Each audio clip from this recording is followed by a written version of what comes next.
Hey guys, tonight we are diving deep, really deep, into the surprisingly mundane, yet utterly fascinating world of daily life aboard an 18th century pirate ship. Imagine, if you will, the creak of timbers, the salty spray on your face, not as a thrilling prelude to battle, but as the soundtrack to your rather grimy Tuesday morning. We're peeling back the romanticized veneer of pirate life, that swashbuckling image of treasure maps and yo-ho-ho, to explore the Uncharted Domesticity, the everyday routines that kept these notorious vessels afloat and their crews just about functioning. You're about to experience what it's really like, from the moment your eyes grudgingly open to another damp day. And let's be honest, considering the hygiene standards, the diet, and the general company, you probably wouldn't survive this for a week without longing for a nice, boring office job and a hot shower. So, before you get comfortable, take a moment to like the video and subscribe, but only if you genuinely enjoy what I do here. I'd also love to see where you're tuning in from and what time it is in your corner of the world, so drop that in the comments below. Now, dim the lights, maybe turn on a fan for that soft background hum, and let's ease into tonight's journey together. Your first sensation isn't sight, but sound. A deep, resonant groan from the ship's timbers, like an old giant stirring in its sleep. This is quickly followed by a chorus of less majestic noises, the rhythmic creak of the hull, the distant, muffled shouts of the early watch, the soft, insistent slap of water against the wooden skin of your temporary home, and, much closer, the rich symphony of snores, and the occasional sleepy mumbling from your shipmates packed in around you like sardines in a particularly damp and odorous tin. Your eyelids flutter open, not to a picturesque sunrise, but to the oppressive gloom of the twin decks. Light is a scarce commodity here, filtering in weakly from distant hatchways, barely illuminating the rows of swaying hammocks. A common pirate vessel, often a captured merchant sloop or brigantine, wasn't designed as a luxury cruiser, obviously. Space was at a premium, and most of it was dedicated to the essentials: cannons, ammunition, supplies, and of course, any plundered goods. The crew, the lifeblood and muscle of the ship, were squeezed into whatever space remained, typically the forecastle or between the decks in a dimly lit, poorly ventilated area. You were one of perhaps 80 to 100 souls on this particular vessel, a floating microcosm of humanity at its most raw. The hammock you're in, your personal, gently swaying cocoon of recycled nightmares and stale air, has molded itself to your form through the night, or perhaps you've molded to its. It's a clever invention, these hanging beds, a mainstream adoption by European navies from the native peoples of the Americas that began in the late 16th century. They were far better than trying to sleep on a hard, wet deck, especially with the constant roll of the ship, significantly reducing the number of sailors injured from being thrown about in rough seas. Still, comfort is a relative term in this floating world. Your muscles ache with a familiar dullness, a testament to hard labor and harder sleeping conditions. Then, the smell hits you. It's a complex bouquet, this pirate perfume, the ever-present stomach-turning aroma of bilge water, that delightful cocktail of seawater, decaying food scraps, human waste, and anything else that has seeped into the ship's guts, forms the bass note. Layered upon this is the pungent temps of unwashed bodies, scores of them, crammed into a confined space for weeks, sometimes months, on end. Add a dash of stale tobacco smoke, a hint of tar from the rigging, the ever-present dampness that clings to everything, and perhaps the subtle, musky scent of your resident rat population. It's a unique potpourri that no luxury candle brand has yet dared to replicate. And thankfully so. You've been at sea long enough now that it's almost just background noise to your senses. But that first conscious breath of the day is always a potent reminder of where you are. The taste in your mouth is vile, a lingering souvenir from last night's supper of questionable salted beef and even more questionable water.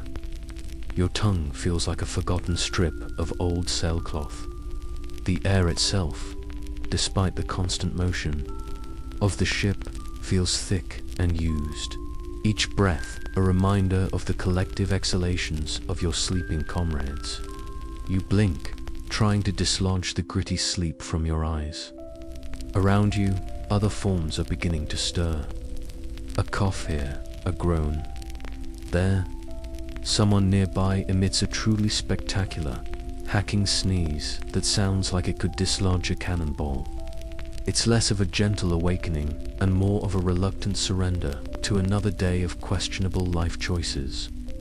You are, after all, on a pirate ship in the early 18th century, a profession not typically known for its long-term benefits or comfortable working environment.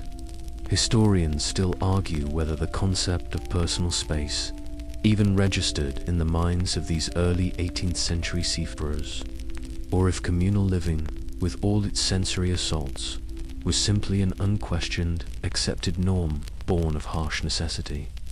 What's certain is that privacy is a forgotten luxury. Your neighbor to the left, a burly fellow with a beard that seems to have its own ecosystem, is currently scratching himself with gusto, blissfully unaware, or perhaps entirely unconcerned, that his elbow is mere inches from your face.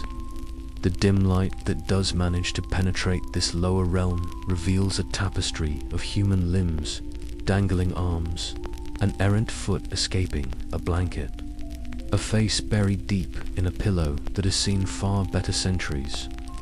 It's an intimate, if not altogether pleasant tableau. You might even recognize the specific cadence of a particular crewmate's snore, Big John's saw-like rasp, or Little Timmy's surprisingly high-pitched whistle. These sounds become part of the ship's white noise, as familiar as the creak of the mainmast or the rhythmic thud of the bilge pump. A task that will surely be calling for volunteers or voluntolds very soon. You hear the unmistakable skittering of tiny claws above your head. Somewhere in the darkness of the deck beams, rats. They are as much a part of the crew as any sailor, though decidedly less popular and certainly not sharing in any plunder, at least not officially. Some ships, particularly merchant vessels, which pirates often relieved of their cargo and sometimes their entire existence, were known to be so infested that a common sailor might feel them scurrying over his blanket. At night, it's a charming thought to start your day with. A quirky yet persistent maritime superstition held that rats deserting a ship was a sure sign of impending doom, though it was probably more a sign that the rats, discerning connoisseurs of sinking timbers, had simply found a vessel with a better stocked pantry or fewer holes. Slowly, reluctantly, you begin the process of extricating yourself from your hammock. This requires a certain practiced agility, a kind of reverse shimmy, to avoid either unceremoniously dumping yourself onto the damp, sticky deck or, arguably, worse, into the lap of the still slumbering pirate in the hammock below. The air is cool and damp against your skin as you emerge from the relative warmth of your rough, woolen blanket. Your clothes, the same ones you've likely been wearing for days, if not weeks, feel stiff and slightly greasy.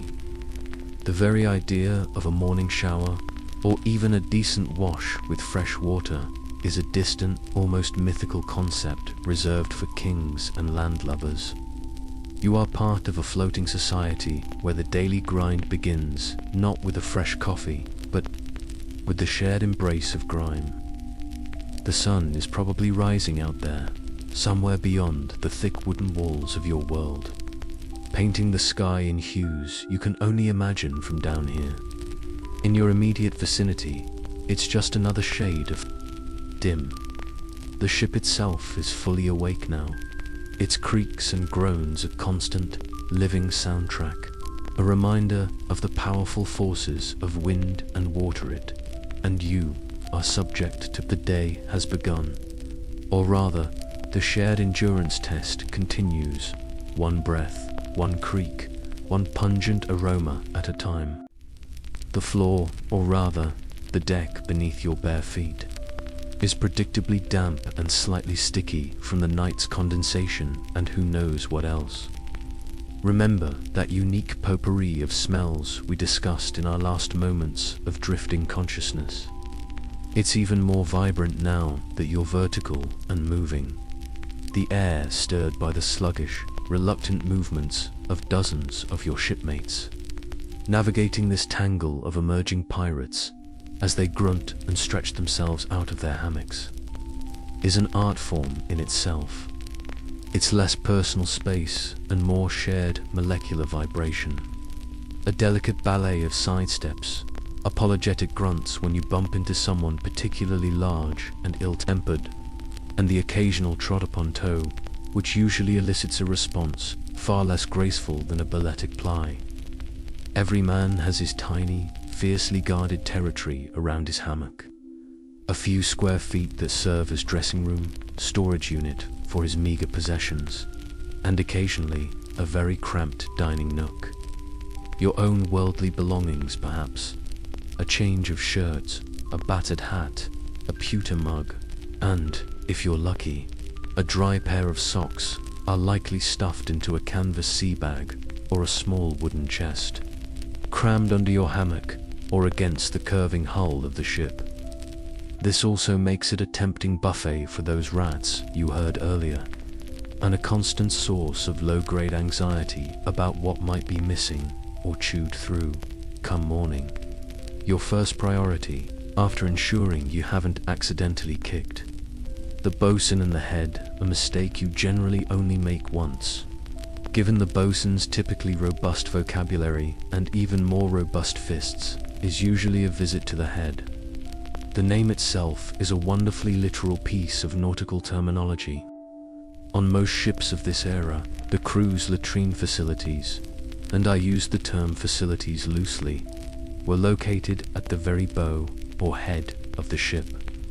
These often consisted of rather exposed wooden seats or simple gratings extending out over the water, sometimes with a flimsy canvas screen for a modicum of privacy, though modicum is doing a lot of heavy lifting in that sentence.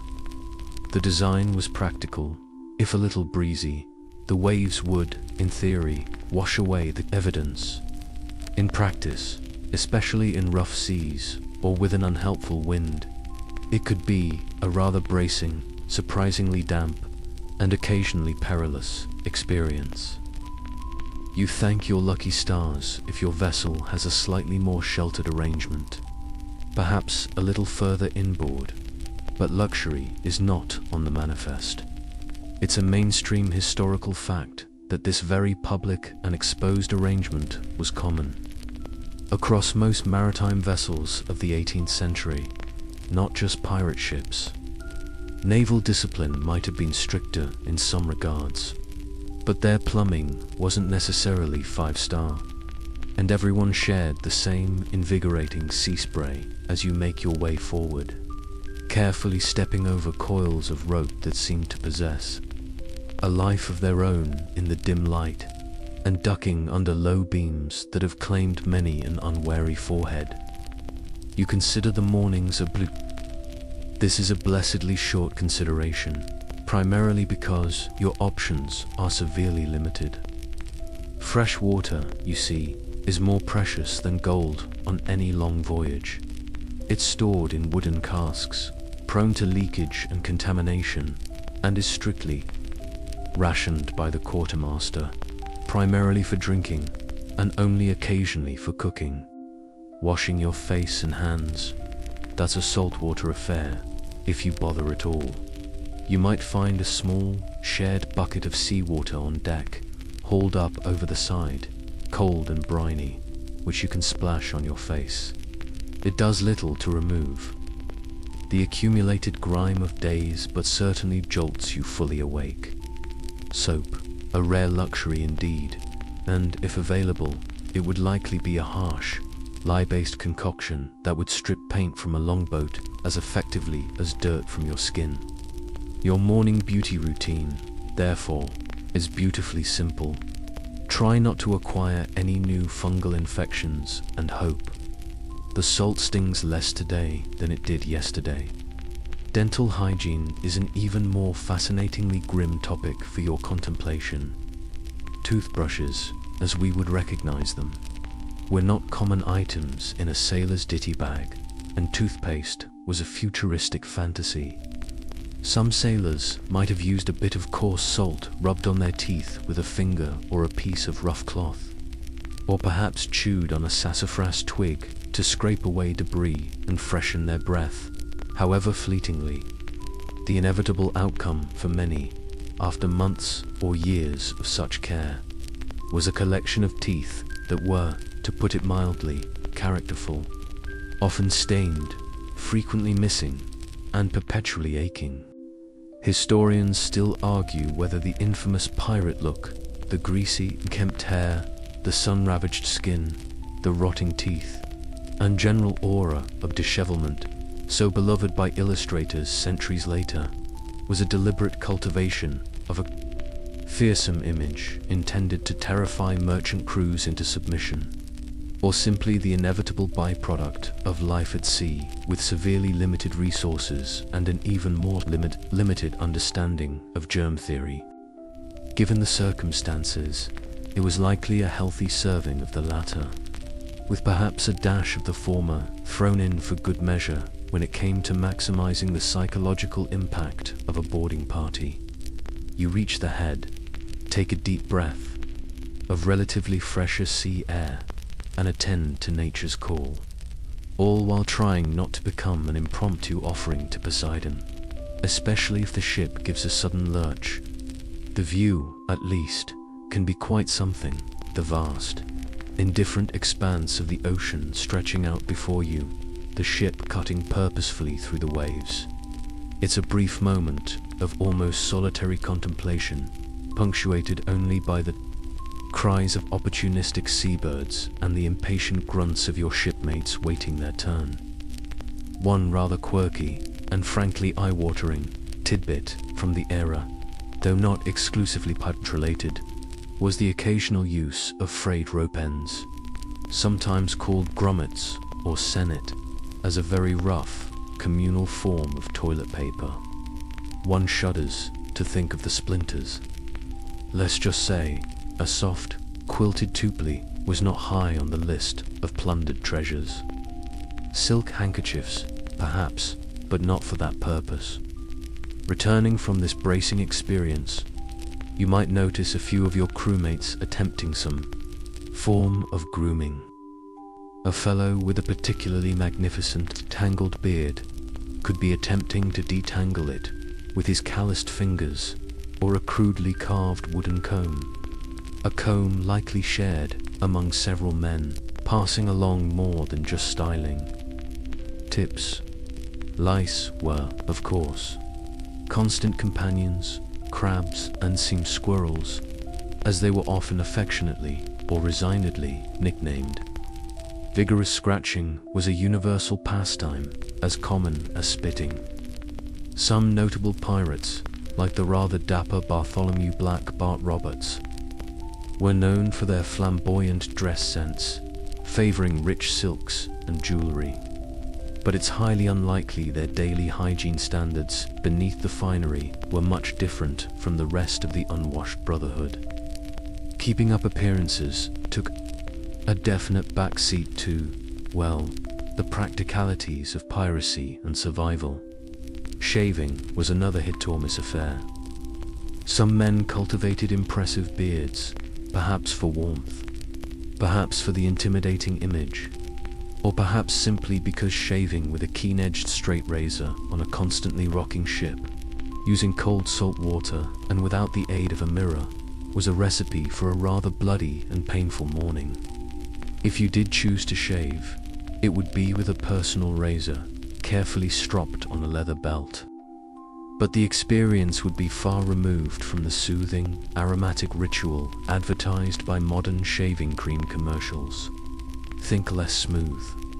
Comfort and more grit your teeth and hope you don't slice off a nostril. As for that delightful collective morning breath you and everyone else is sporting, let's just say it's an olfactory assault that could stun a kraken at 50 paces. Best to just get used to it, and perhaps stand upwind of the first mate until the grog ration is served. This is life stripped bare, a constant, intimate battle against the elements, hunger, and your own body's relentless accumulation of grime. The domestic comforts you once knew are now just faint, wistful memories. Your current, tangible reality is this crowded, creaking, and profoundly unhygienic wooden world, your shared home upon the restless sea. The relative freshness you might have imagined from your breezy visit to the head is, alas, as fleeting as a politician's promise. No sooner have you navigated back through the emerging throng, carefully avoiding eye contact with anyone whose morning breath might be, as we previously established, capable of felling mythical beasts at a respectable distance, than the day's real labor truly begins.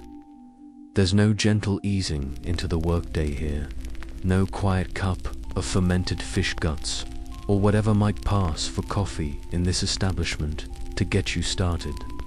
The bosun, or perhaps one of his more enthusiastic mates, is already barking orders, his voice a gravelly counterpoint to the ship's constant symphony of creaks and groans.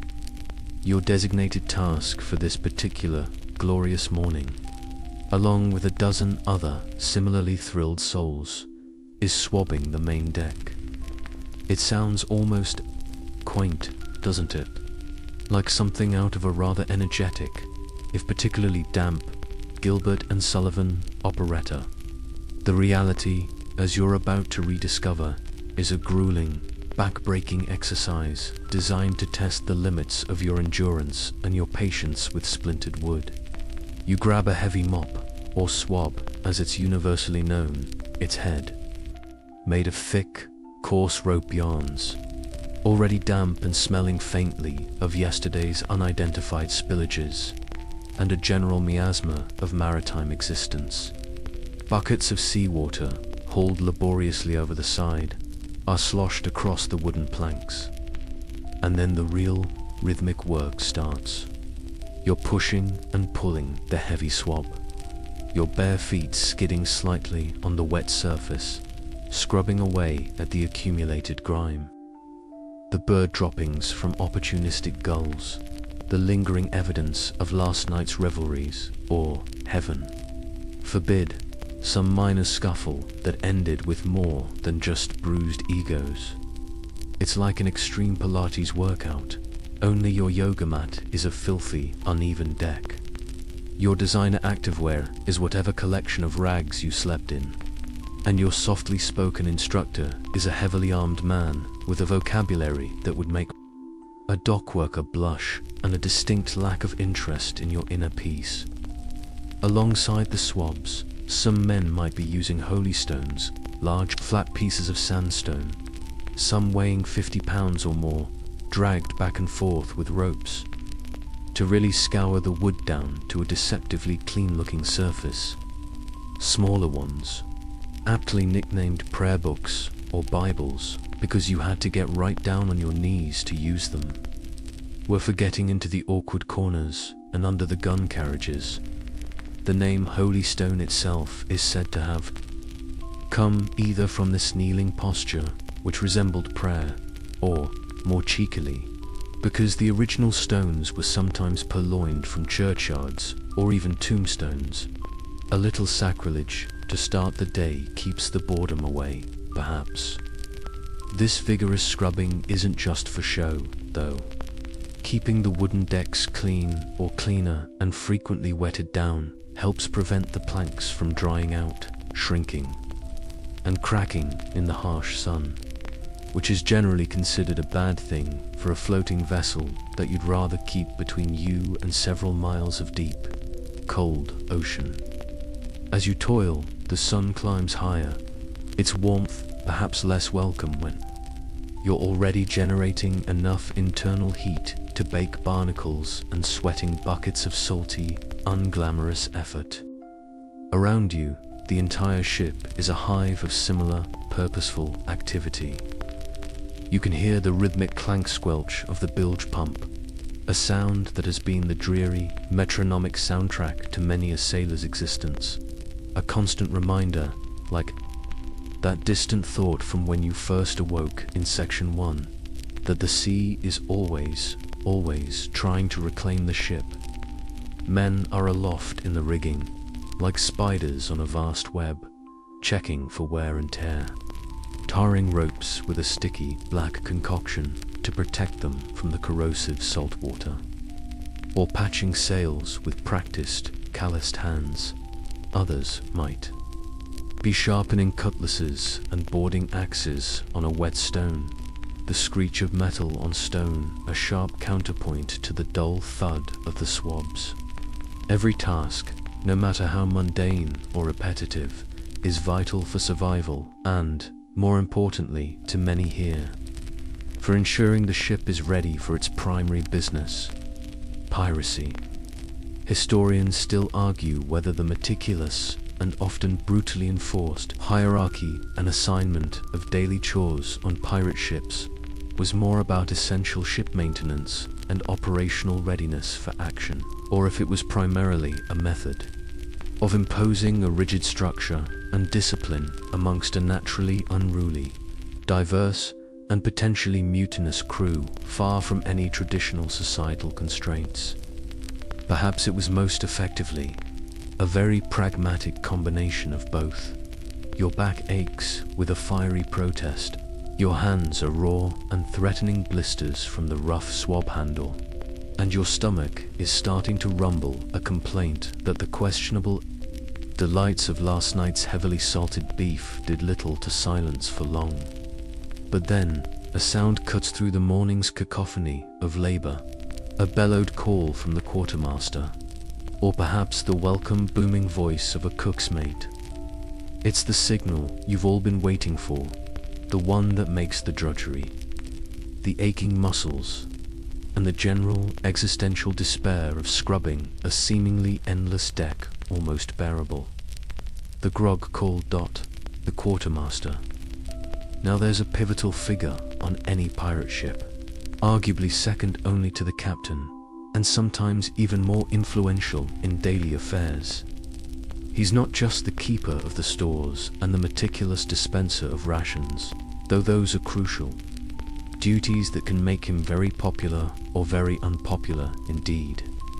Think of him as the ship's highly effective HR department, an extremely overworked event coordinator ensuring fair division of plunder, the steadfast voice of the crew in any shipboard council, the chief dispenser of justice according to the ship's articles, which you'll learn more about later, and occasionally the head bouncer, all rolled into one formidable, often highly respected, individual. He's typically elected by the crew and acts as a vital check on the captain's power. And right now, his most popular function is overseeing the distribution of the daily rum ration, or grog. The term grog itself has distinct naval origins, famously attributed to British Admiral Edward Vernon in August 1740, concerned by the effects of undiluted rum on his sailors' sobriety and health. He ordered the fleet's daily half-pint rum ration to be diluted with a quart of water, usually mixed in a large scuttled but on deck and served in 2 portions daily. He was nicknamed Old Grog because of a distinctive grogram cloak he often wore, and the somewhat derisive name soon stuck to his diluted beverage. Pirates, of course, had been enthusiastically consuming rum, the fiery spirit of the Caribbean, a byproduct of the sugar plantations, long before Admiral Vernon had. His rather sensible brainwave, often neat and in copious quantities when available. However, the wisdom of diluting it, especially to make brackish stored water more palatable and to stretch precious supplies on long voyages, wouldn't have been lost on a well-run pirate vessel. So, whether you call it neat rum, bamboo, a popular pirate concoction of rum, water, sugar, and nutmeg, a true taste of the tropics, or a more generic grog-like mixture that call means a brief, blessed respite and a welcome warmth in your belly, you line up with your fellow toilers, tin cup or crude wooden noggin clutched eagerly in hand. The quartermaster or his designated assistant stands by the rum cask, a sturdy ladle at the ready.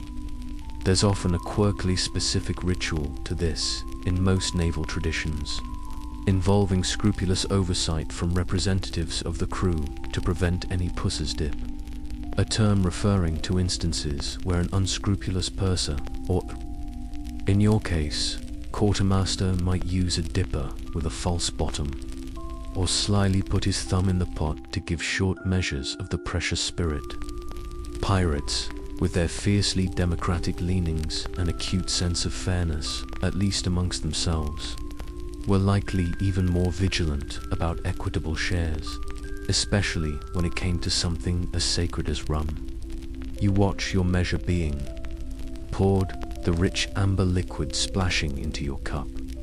The aroma itself, that sweet, fiery scent of Caribbean rum, even when watered down, a temporary balm to your aching soul and a promise of momentary escape. Finally, it's in your hand. That first sip is like a warm hug from a slightly disreputable, rum-soaked angel. It courses down your throat, chasing away some of the morning's chill, a good deal of its misery, and the lingering taste of salt water and despair. It doesn't solve any of your fundamental problems, of course. The deck is still probably dirty. In places you missed, the ship is still creaking like an arthritic giant. And your life choices are still, objectively speaking, quite dubious. But for a few precious moments, as the spirit takes hold, there's a palpable sense of camaraderie, a shared punctuation mark in the long, rambling sentence of the day's labor. The burn in your throat is followed by a pleasant bloom of warmth in your chest, a fleeting sensation of well-being that makes the next round of swabbing, or whatever other delightful task awaits, seem just a tiny bit more conquerable. The conversations around you might get a decibel louder. A rough jest might be exchanged with more vigor. A brief respite before the demanding rhythm of work reclaims you. For now, though you savor the swig, feeling the tension in your shoulders ease just a fraction. That brief, warming glow from the grog, or perhaps the bamboo, if the quartermaster was feeling particularly generous with the sugar and spice this morning, begins to fade almost as quickly as it arrived, nudged aside by the insistent, gnawing emptiness in your stomach. Your vigorous swabbing session, combined with the general exertion of simply keeping your footing on a constantly bucking and rolling vessel, has stoked your appetite, though appetite might be too optimistic, a word for the grim Pavlovian acceptance of whatever sustenance is about to be offered. Soon enough, another call echoes across the deck, this time from the cook, a figure often as colorful and fiery as his galley stove, or one of his unfortunate smoke-stained assistants, signaling that breakfast, such as it is ready.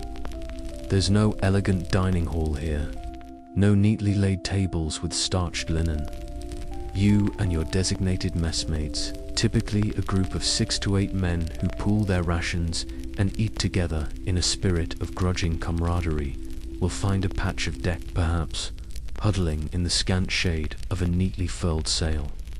or near the comforting solidity of a cannon. To receive your morning bounty, the stars of this morning's culinary presentation, and indeed most mornings, afternoons, and evenings on any lengthy voyage, are too steadfast, if profoundly uninspiring. Staples of the maritime menu: ship's biscuit and salted meat. Let's start with the biscuit, shall we? Forget any tender, crumbly, buttery images that word might conjure in your landlubber's imagination. Ship's biscuit, also known affectionately, or perhaps despairingly, as hardtack, is essentially a simple flour and water cracker, baked to an almost petrified hardness to ensure it lasts for months, if not years, without succumbing to mold or rot, or at least without succumbing in the traditional sense.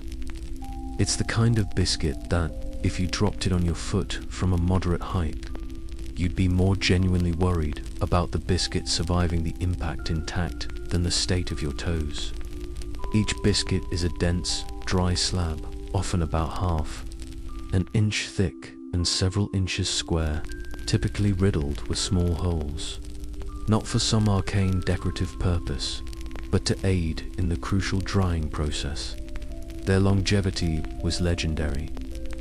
Barrels of biscuit were sometimes found on salvaged wrecks decades, even centuries later, still technically edible if you possessed teeth of iron, the digestive system of a goat, and a profound lack of other options, of course. Edible is a term used with considerable artistic license here.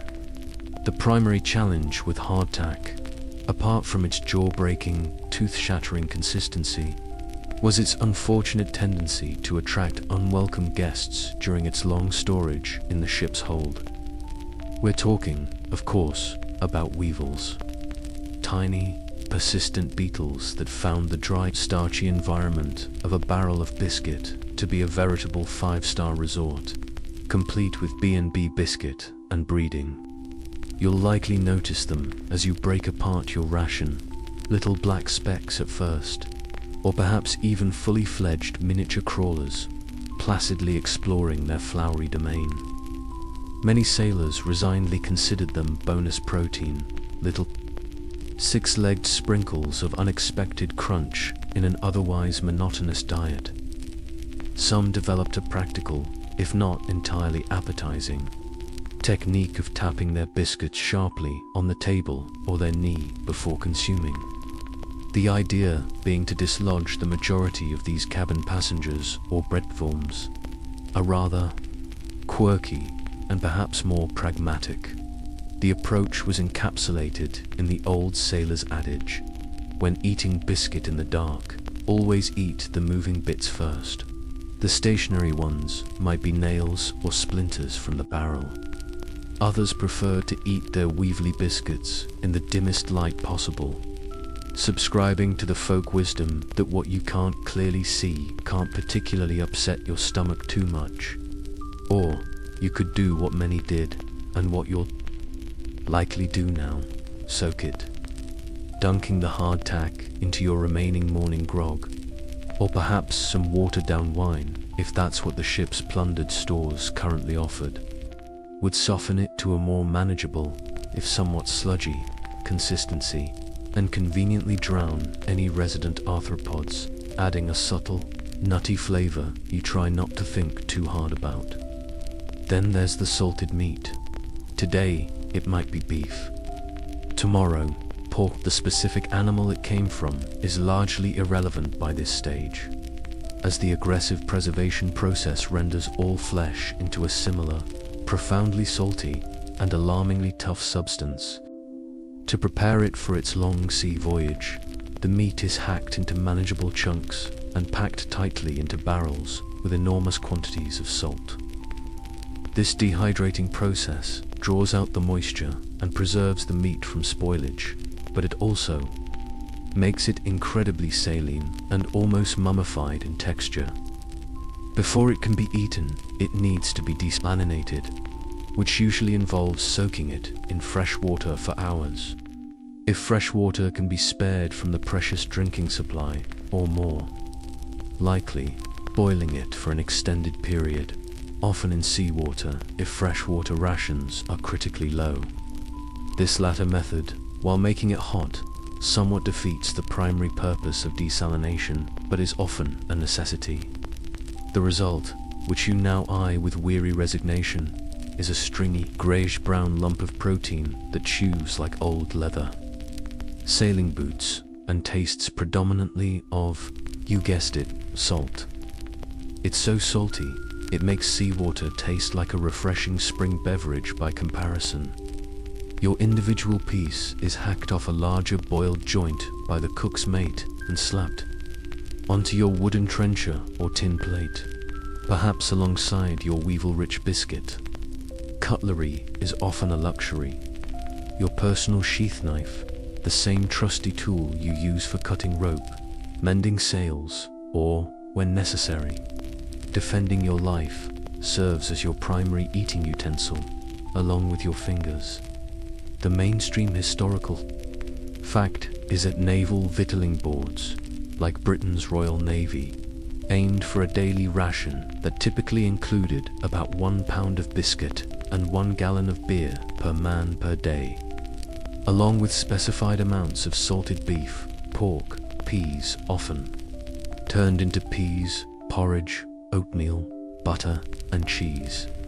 Pirates, operating outside such formal logistical structures, would have had a more variable and opportunistic diet, heavily dependent on what they could plunder from captured merchant ships, or purchase or coerce in friendly or less than friendly ports.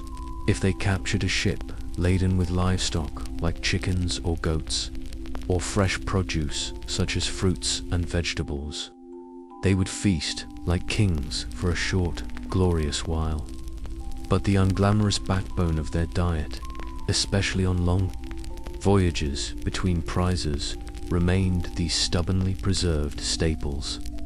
The quartermaster, who you saw earlier fairly dispensing the grog, would also be responsible for overseeing the distribution of these food rations, ensuring each mess received its due, if unappetizing. Share.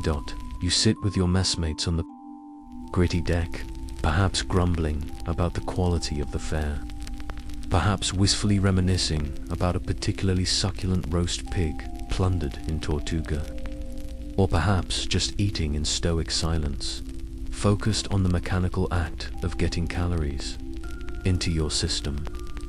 The rats, those ever-present, four-legged companions from Section 1, are undoubtedly lurking nearby, bright eyes gleaming, hoping for a few dropped crumbs, though they'd likely need a tiny pickaxe and a great deal of determination to get through a whole piece of hardtack on their own.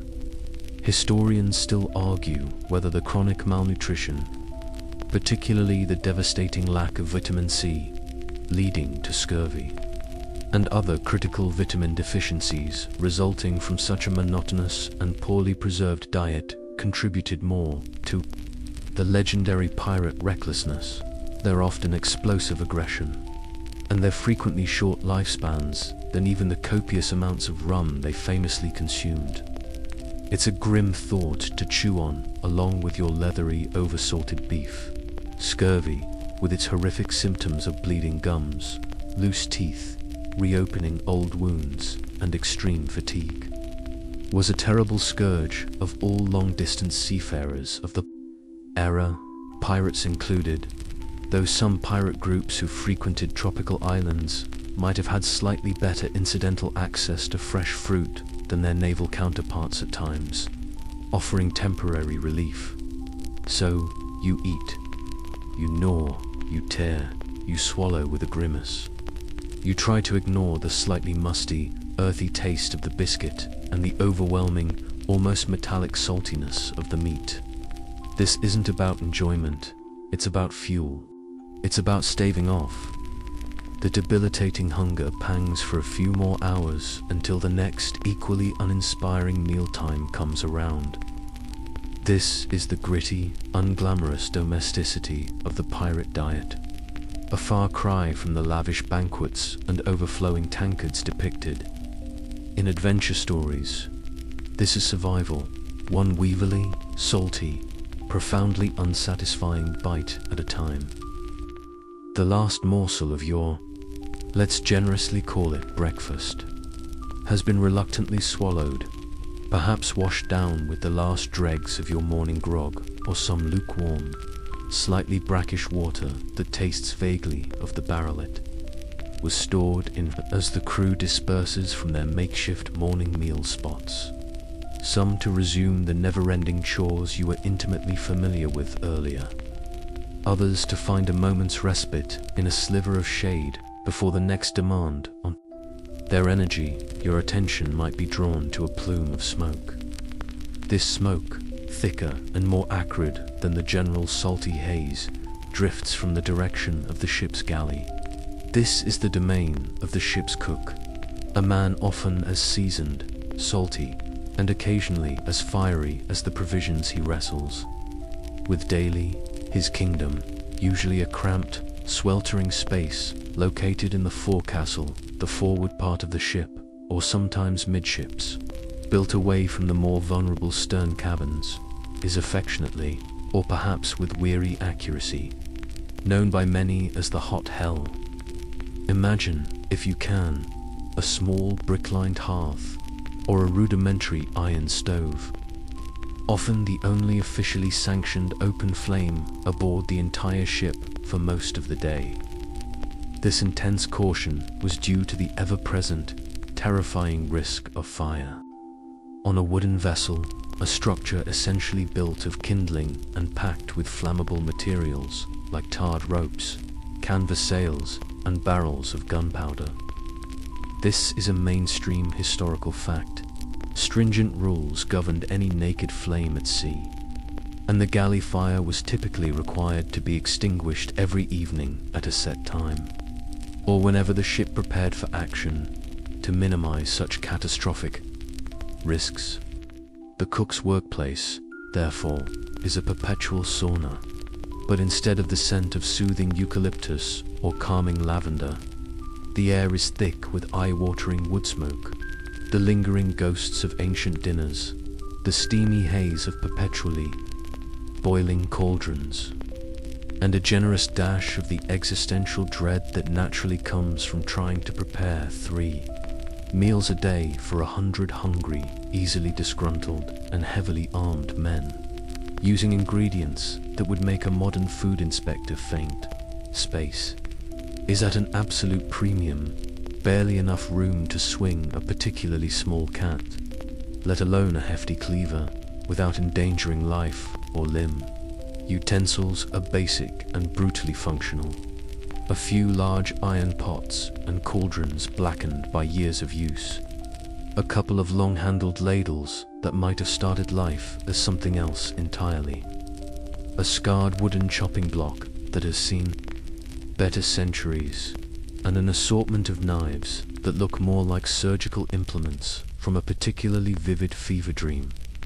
The cook himself, often an older sailor, perhaps with a distinctive limp, or the classic wooden leg, the enduring stereotype of the sea cook.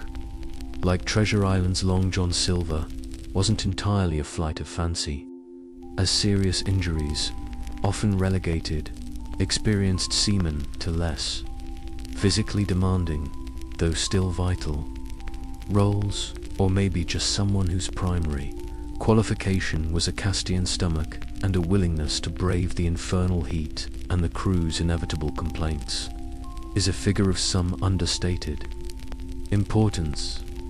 He might not have the boisterous swagger of the ship's gunner, or the quietly acknowledged authority of the quartermaster you encountered earlier, but a good cook, or even a passably mediocre one who didn't poison everyone, could significantly impact the crew's morale, a commodity as precious as plunder. He's not so much a chef in the modern, Michelin-starred sense as he is a culinary alchemist, tirelessly attempting to transmute the base lead of those weevilly biscuits and rock-hard salted beef from Section 4 into something vaguely edible, or at least less actively hostile to the human digestive system. He's sometimes affectionately, or perhaps with a touch of irony, nicknamed Doctor by the crew due to his perceived ability to cure hunger, or perhaps because his concoctions sometimes induce conditions requiring medical attention. Another old nickname was Slushy, possibly referring to the slush, the leftover grease and animal fat, skimmed from the boiling pots of meat, which in formal naval tradition was sometimes collected and sold ashore by the cook for a small personal profit. Whether pirates, with their less formal economy, adhered to such thrifty side hustles is debatable. They might have just found other, more immediate uses for excess grease, perhaps for waterproofing their boots, or, if particularly desperate, adding it back into some future culinary horror for a bit of extra, dubious flavor. You watch him now, a silhouette against the flickering orange glow of his fire, sweat glistening on his brow as he battles his eternal foes. The stubbornness of the ship's provisions and the capricious temperament of the flames. He's likely in the throes of preparing the main meal of the day, which would traditionally be served around noon. This usually involved a lengthy, arduous process of boiling those same chunks of salted beef or pork you sampled for breakfast, attempting to leach out some of the more aggressive, tongue-killing saltiness and, with luck, render them tender enough to be chewed without dislocating one's jaw. He might be concocting a lobscouse, a common sailor's stew made from this boiled meat, whatever onions or leeks might still be viable, and a generous addition of broken-up ship's biscuit thrown in as a thickener, creating a sort of savory, lumpy porridge. Or perhaps it's burgoo, sometimes called loblily or skilagli, a kind of watery oatmeal or porridge, occasionally sweetened with molasses, if such luxuries were recently plundered, and sometimes horrifyingly to modern sensibilities, incorporating finely chopped bits of leftover salt meat. Historians still argue whether the typical pirate cook was a respected, if unsung, craftsman genuinely making the best of a truly awful culinary situation with extremely limited resources, or merely a functional necessity, little more than a boiler of dubious rations, whose primary skill was not accidentally burning the entire ship down around everyone's ears. The questionable ingredients from your earlier breakfast are his constant challenging companions, those weevils in the cook likely just considers them part of the recipe, adding a certain genie, sais quoi, and a bit of extra, if involuntary, protein. The rock-hard, overly salted meat, he pounds it with a mallet, he soaks it for hours if he has the fresh water. To spare, he boils it with a vengeance, muttering incantations over the pot that might be prayers for tenderness or blistering. Curses upon the provisioners who first supplied such culinary insults. If the pirates had a successful raid recently, he might have access to a small, jealously guarded stash of plundered spices, a pinch of fiery pepper, a rare clove of garlic, some dried herbs from a merchant captain's private stores, which he deploys with the strategic genius of a battlefield commander to mask the more offensive flavors of incipient decay or excessive salinity. When it comes to food preparation in such an environment, the 5-second rule for dropped items was probably more like the if a rat doesn't snatch it first and it's not visibly crawling with maggots, it's probably fine for the stew rule. 1 particularly quirky tidbit about life at sea involved the cook's sacred fire. Some sailors, deeply superstitious folk, held the belief that whistling in or near the galley could whistle up a storm, a sure way to incur not only the cook's immediate, possibly violent wrath, but also the collective anxiety of the entire crew. So, despite the oppressive heat and the often unappetizing smells of boiling brine and ancient meat, The area immediately around the galley might be surprisingly free of jaunty, whistled tunes. The cook's temperament, often stereotyped in literature as grumpy or curmudgeonly, was perhaps a natural and entirely understandable consequence of his working conditions. The intense, inescapable heat, the constant risk of painful burns from scalding water or spitting fat, and the largely thankless task of trying to please 100 hardened, critical palates with ingredients that would make a modern professional chef weep into their consomme. Yet, he perseveres, a figure of stoic endurance, stirring a massive cauldron with a ladle that looks suspiciously like a repurposed oar, the steam rising to mingle with the smoke and coat the low beams above with a greasy, brownish film. The aroma wafting from his domain today might be a slight, almost imperceptible improvement on the raw ingredients, a hint of onion, perhaps, if they haven't all rotted, or just the straightforward, if unexciting, smell of meat, slowly, stubbornly boiling. It's not gourmet, not by any stretch of the imagination, but it promises something hot, something to fill the aching void in your belly. A brief, savory respite from the gnawing hunger that is as constant a companion on this vessel as the lice in your shirt, and in this harsh, demanding world, that simple promise is often more than enough to hope for. The lingering, somewhat greasy aroma from the cook's hot hell, a peculiar and not entirely unpleasant blend of boiled mystery meat, wood smoke, and perhaps a hint of desperation, gradually fades as you move away from the immediate vicinity of the galley. The brief interlude of a hot meal, such as it was, is already a receding memory, a small punctuation mark in the day's ongoing narrative. The fundamental rhythm of the ship quickly reasserts itself, not just the constant, familiar symphony of creaks and groans from its timbers that you first noticed upon waking in the dimness, but the pervasive, inescapable rhythm of work. It's the endless cycle of tasks, big and small, required to keep this wooden world, your temporary island, from succumbing to the relentless, indifferent appetite of the sea. Owning a share in a pirate vessel, you're quickly learning, is like owning a very old, very leaky wooden house, but one that's constantly trying to drown you in the middle of nowhere. And your landlord is a particularly unforgiving ocean with a penchant for sudden tantrums. There's no lounging about to properly digest your meal. Every able-bodied hand is needed, and idleness is a luxury few can afford, and even fewer would dare to display. Your next assignment, passed down from the boatswain or perhaps the quartermaster, might involve joining a group tending to the ship's massive canvas lungs, the sails, even on a pirate ship, where speed and maneuverability could mean the crucial difference between a rich prize sailing into your grasp and a humiliating escape, or worse, a fatal encounter with a well-armed naval vessel. The sails take a constant, brutal beating.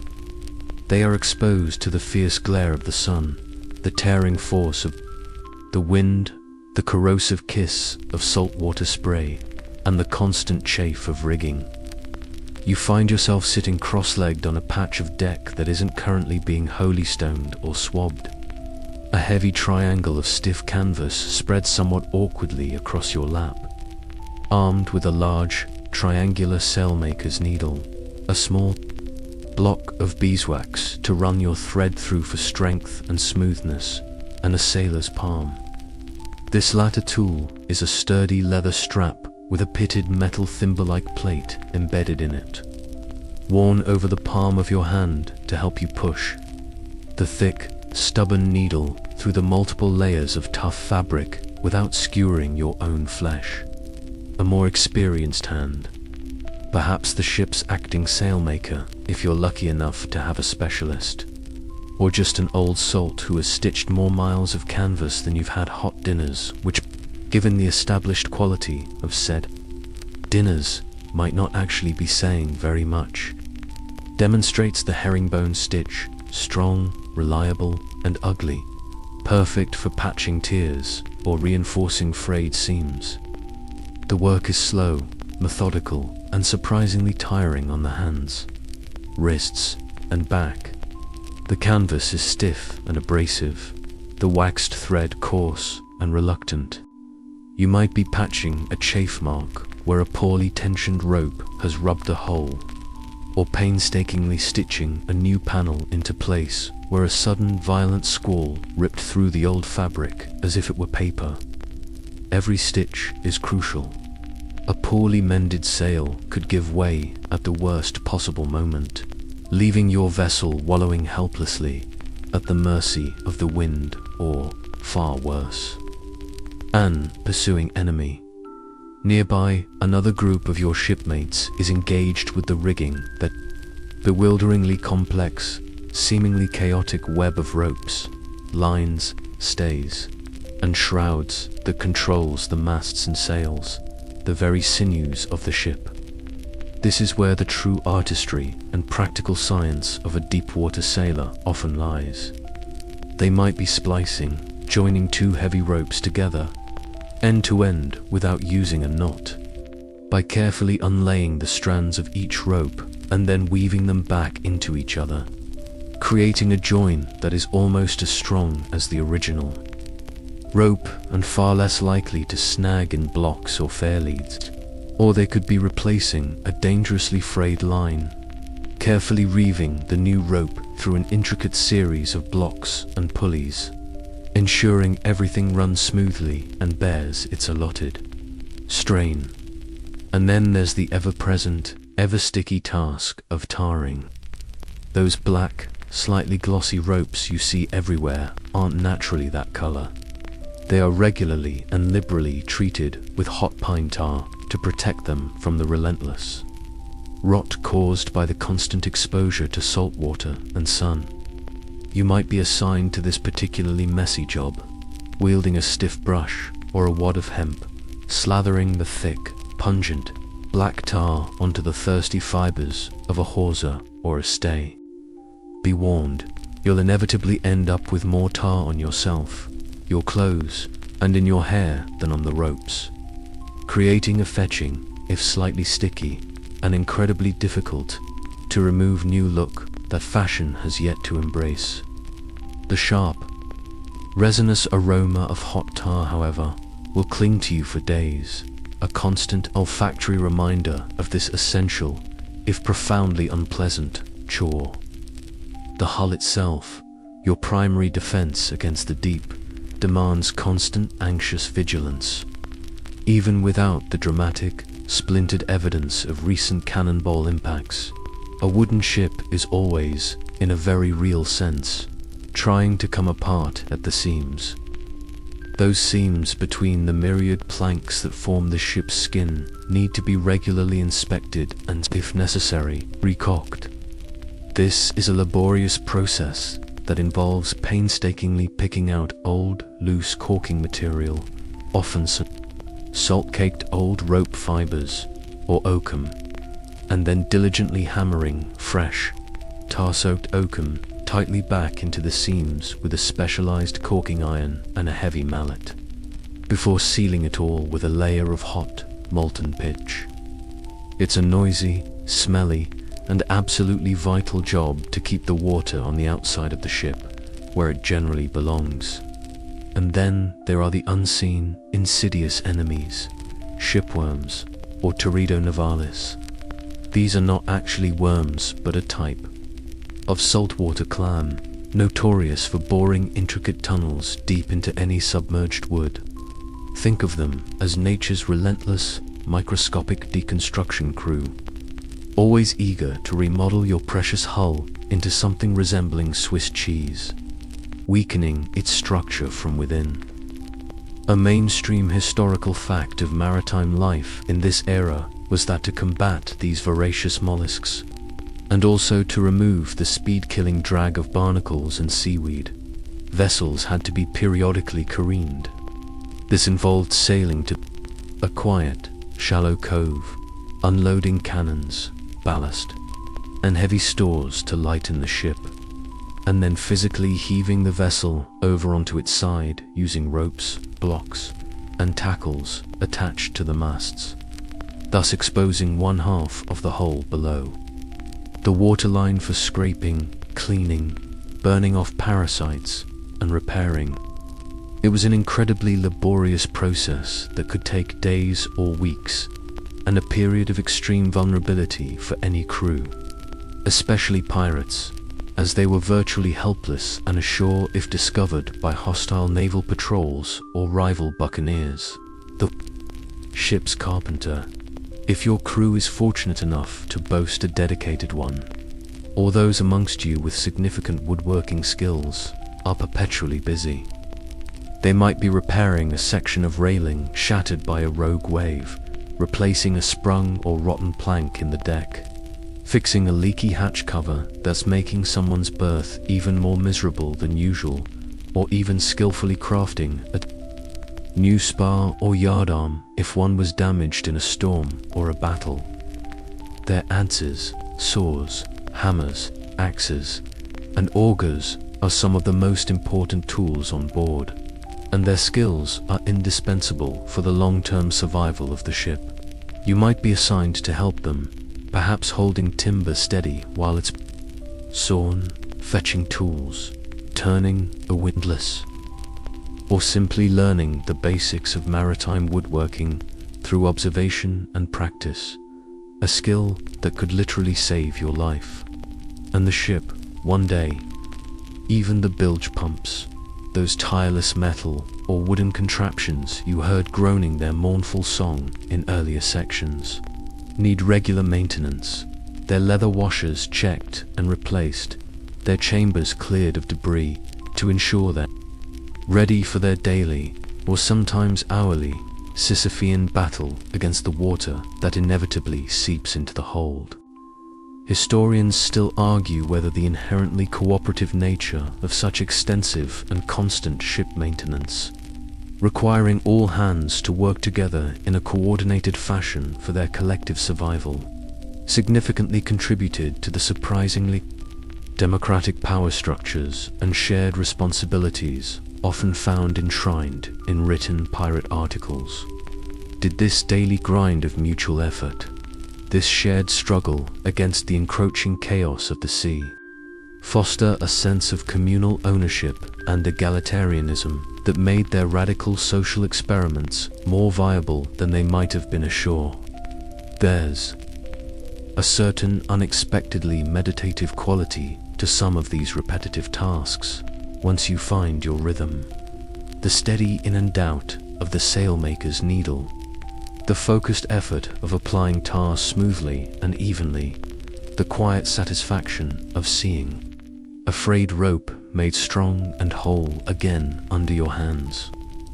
It's a far cry from the wild, heart-pounding adrenaline of a chase or the deafening, terrifying chaos of a battle, but it's the steady, essential heartbeat of the ship, the quiet work that makes all other, more notorious pirate activities possible. Some old sailors, steeped in the lore of the sea, held quirky, personal beliefs about their work. Perhaps a certain complex, not tied just so, brought good luck, or a particular patch on an old sail, sewn with thread taken from a fortunate garment, was considered a charm against the fiercest storms. There's a fringe tidbit of maritime folklore that suggests some seamen believed a ship possessed a kind of rudimentary soul or personality, and that diligent care, attention to these small but vital repairs, and even speaking kindly to her, would make her a happier or luckier vessel, more responsive in a squall, quicker in a chase, more forgiving of minor errors. Given how utterly your life depends on this complex, creaking assembly of wood, rope, and canvas, it's not surprising that such beliefs might take root. A way of humanizing the inanimate and finding some small measure of comfort or perceived control in a profoundly uncontrollable and often hostile environment. For now, your entire world is this small patch of rough canvas, this length of coarse, tarry rope, this single, focused repair that, when added to countless others performed by your shipmates, keeps you all afloat, alive, and ready for whatever the vast, unpredictable horizon might choose to bring your way next. The endless, vital mending of the ship itself, that constant collective battle against decay and the sea's relentless embrace you were just engaged in with needle, tar, or caulking iron, eventually gives way, perhaps as the afternoon sun begins its slow descent to another, more personal, and arguably more immediately pressing form of maintenance, while the integrity of the hull, the strength of the sails, and the reliability of the rigging are what keep you afloat and moving across the vast ocean. It's the keen edge of your blade and the sure fire of your pistol that might well determine whether you live to see another sunrise when trouble, as it so often does in this line of work, inevitably comes calling. There might be a lull in the demanding shipboard chores, a brief pause in the day's labor, or perhaps a specific directive from the quartermaster or the captain echoes across the deck. Now is the time for every man to see to his arms, to ensure his personal tools of the trade are in peak condition. You retrieve your cutlass and your primary flintlock pistol from your meager sea chest, or from where they hang, carefully wrapped in oiled cloth, near the comparative privacy of your hammock. These aren't just inanimate objects.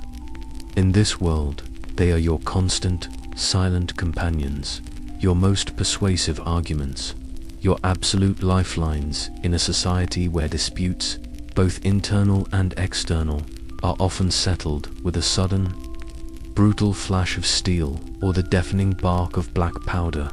Your cutlass, a relatively short, broad-bladed sword with a distinct, purposeful curve and a single, heavy cutting edge, is a pirate staple, and for very good reason.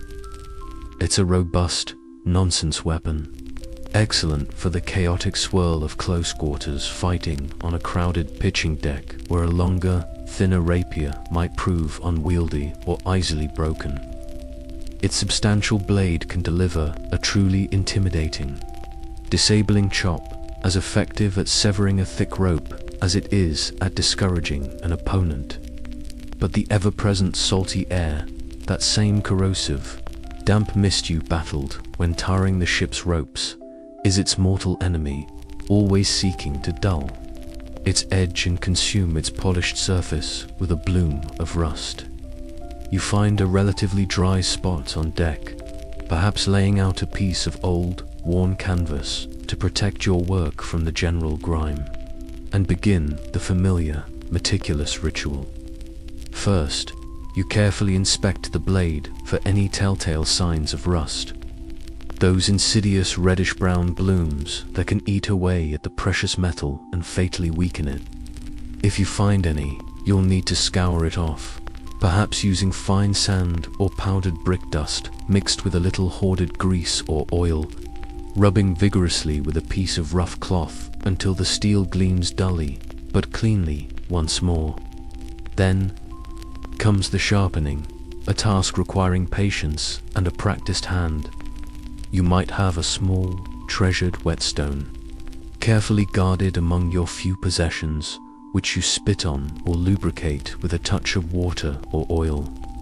You draw the edge of the cutlass along it at a precise, consistent angle, again and again, feeling with your thumb very carefully for that perfect, lethal keenness.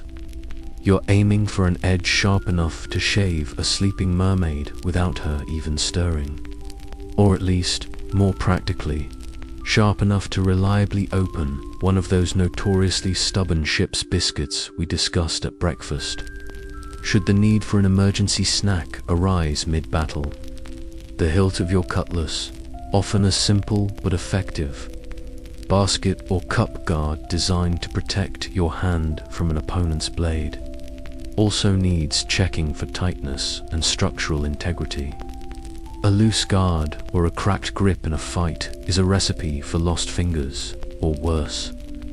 Next, you turn your attention to your pistol, or, more likely, your pistols, as many experienced pirates, knowing their limitations, carried a brace, or even more, tucked menacingly into a broad sash or belt. This was because flintlock firearms of this era had one significant, often fatal, drawback. They were single shot, and the process of reloading them in the heat and confusion of battle, pouring powder down the muzzle, ramming home a lead ball and wadding. Priming the pan was a slow, fiddly, and often dangerously distracting affair. These are likely heavy, robust, muzzle-loading flintlocks. Their effective accuracy, especially on a wildly moving ship's deck, is often best measured in units of general direction of the enemy, rather than pinpoint precision, but they do make a satisfyingly loud bang, and their heavy lead balls can be devastatingly effective at close range. Maintenance here is even more critical, if possible, than with your blade.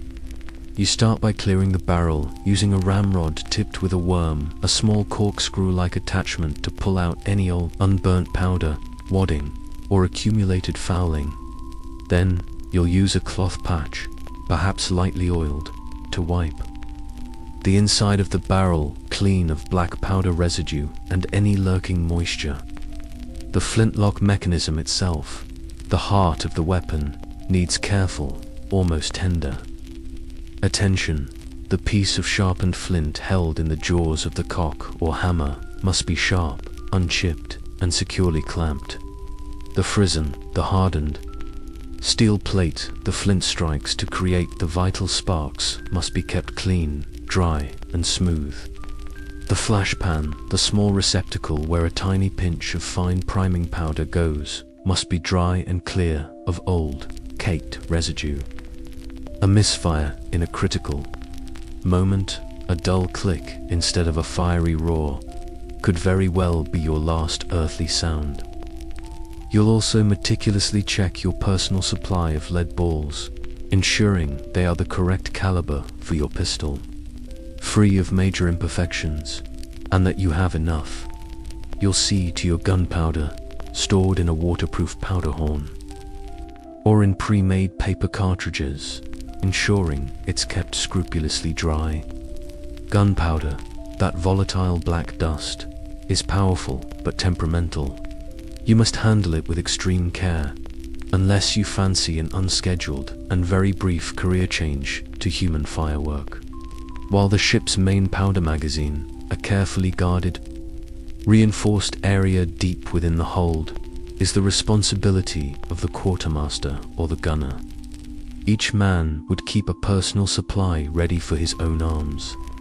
Pirate articles, the written codes of conduct that governed life and discipline on many of their ships, often included a specific clause that was in fact a mainstream historical requirement for any fighting vessel of the period. Every crew member was obliged to keep his personal arms clean, fit for service, and ready for immediate action at all times.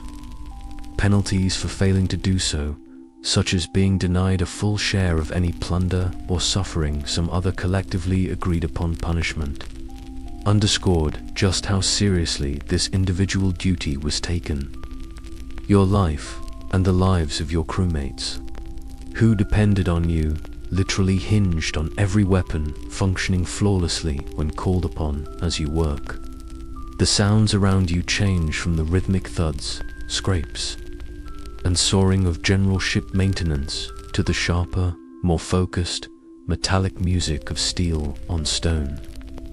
The distinct click-clack of a pistol lock being tested, the soft, methodical rasp of an oiled rag polishing a barrel. There's a quiet, almost reverent intensity to this activity. Men might trade tips on the best way to remove stubborn rust, admire a particularly well-kept blade, or perhaps quietly boast of past exploits achieved with their favorite weapon. It's not uncommon for pirates to personalize their arms, a testament to their constant proximity and reliance on them. You might see a cutlass hilt wrapped with intricately knotted cord for a better grip, or a pistol stock adorned with crudely carved initials, a date, or a small personal lucky charm tied to it, with a leather thong. This is a quirky tidbit from pirate lore. Some pirates, much like knights of old with their named swords, were even said to bestow names upon their favorite weapons, calling them Sweet Lips or Dragon or some other fierce or affectionate title, as if they were living partners in their violent enterprises. This almost intimate connection with their tools of potential death speaks volumes about the precarious life they led. Historians still argue whether the pirates' well-documented preference for a fearsome and visible arsenal, often involving multiple pistols bristling from their belts, a cutlass at their hip, perhaps an axe or a dagger as backup, and their famously ferocious, almost theatrical displays of weaponry during an attack, was more for the profound psychological effect it had on their merchant victims, often ensuring a swift surrender without a fight, or if it was a genuine reflection of their everyday brutality and a constant, necessary readiness for extreme violence in a lawless world. Perhaps, like many facets of their complex and often contradictory existence, it was a potent and effective mixture of both. The terror they deliberately inspired was certainly a powerful weapon in its own right. Once your cutlass gleams with a deadly sharpness under the afternoon light, and your pistol locks click with satisfying, crisp precision, you carefully stow them away, loaded or ready to be loaded at a moment's notice. There's a grim sort of comfort, a cold reassurance, in knowing your personal death-dealing tools are in prime condition. It's a stark, visceral reminder of the violent potential that underpins this entire floating enterprise.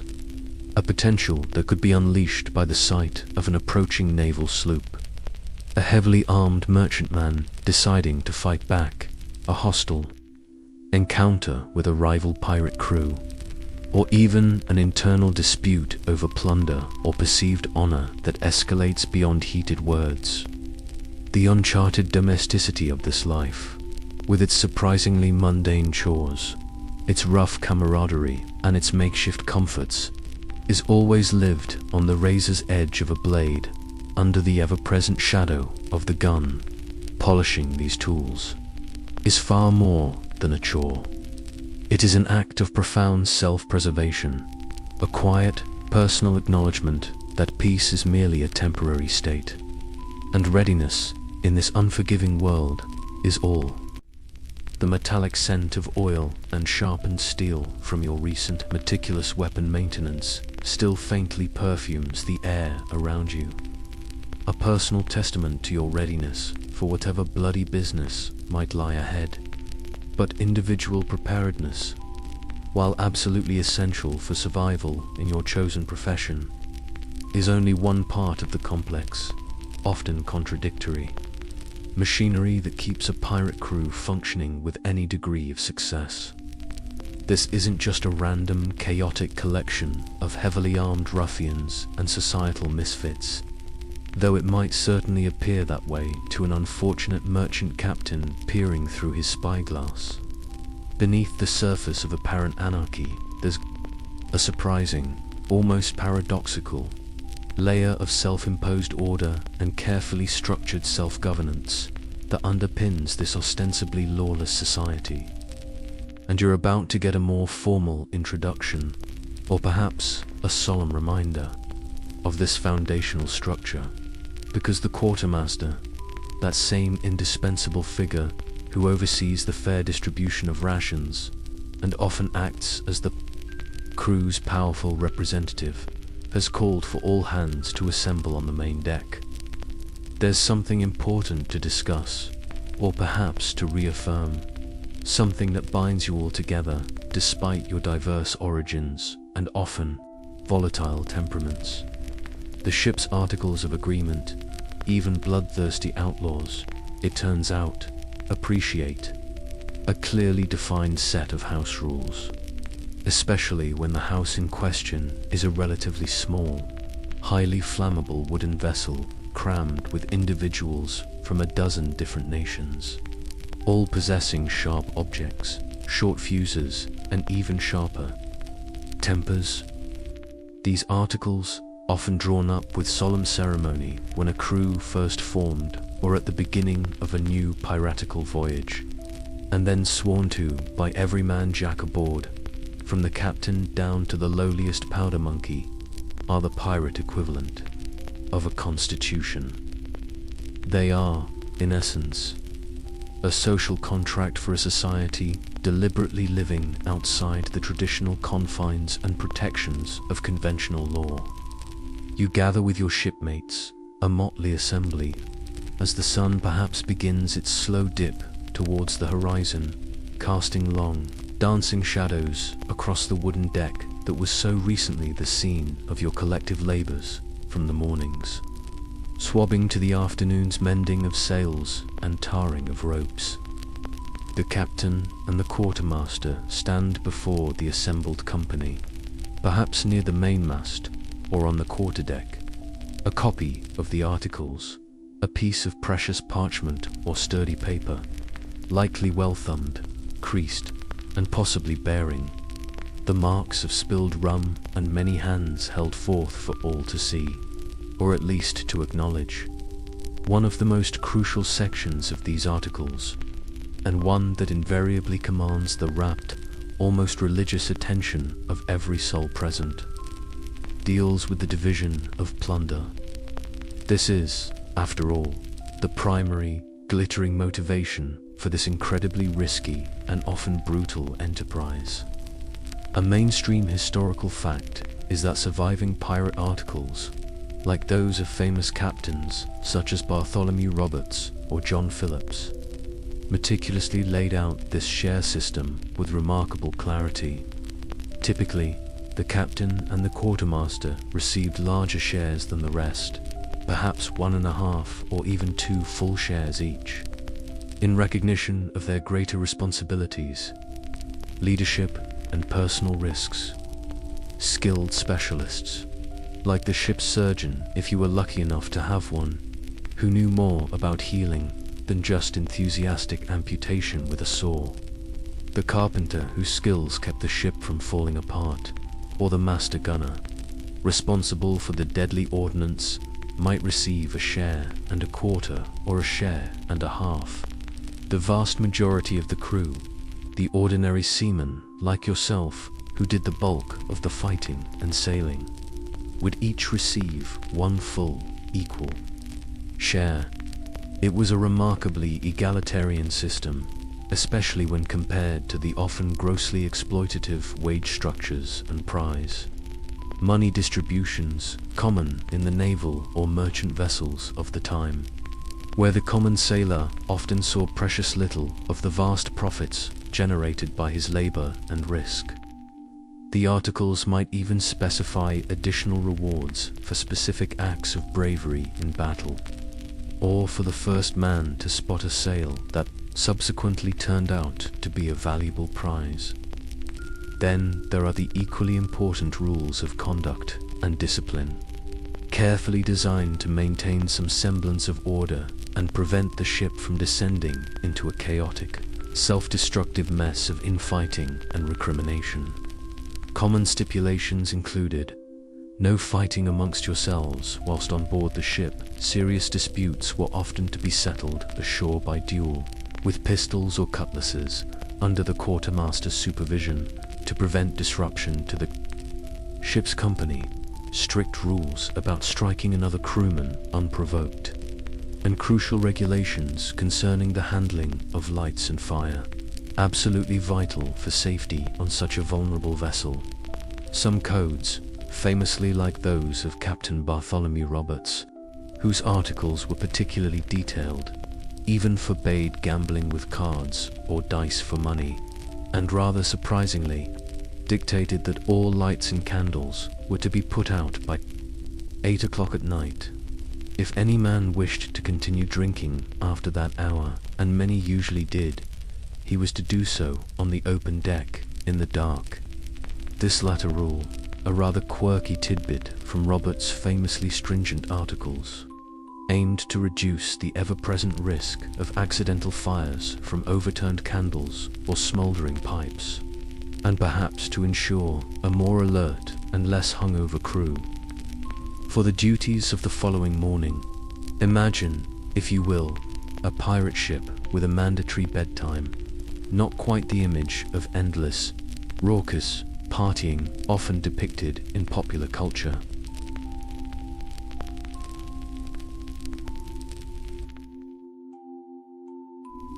And what of the punishments for breaking these self-imposed articles? They could be, and often were, severe, reflecting the harsh realities of their existence. Minor infractions might result in a loss of a portion of one's future share of plunder, or perhaps some humiliating public task.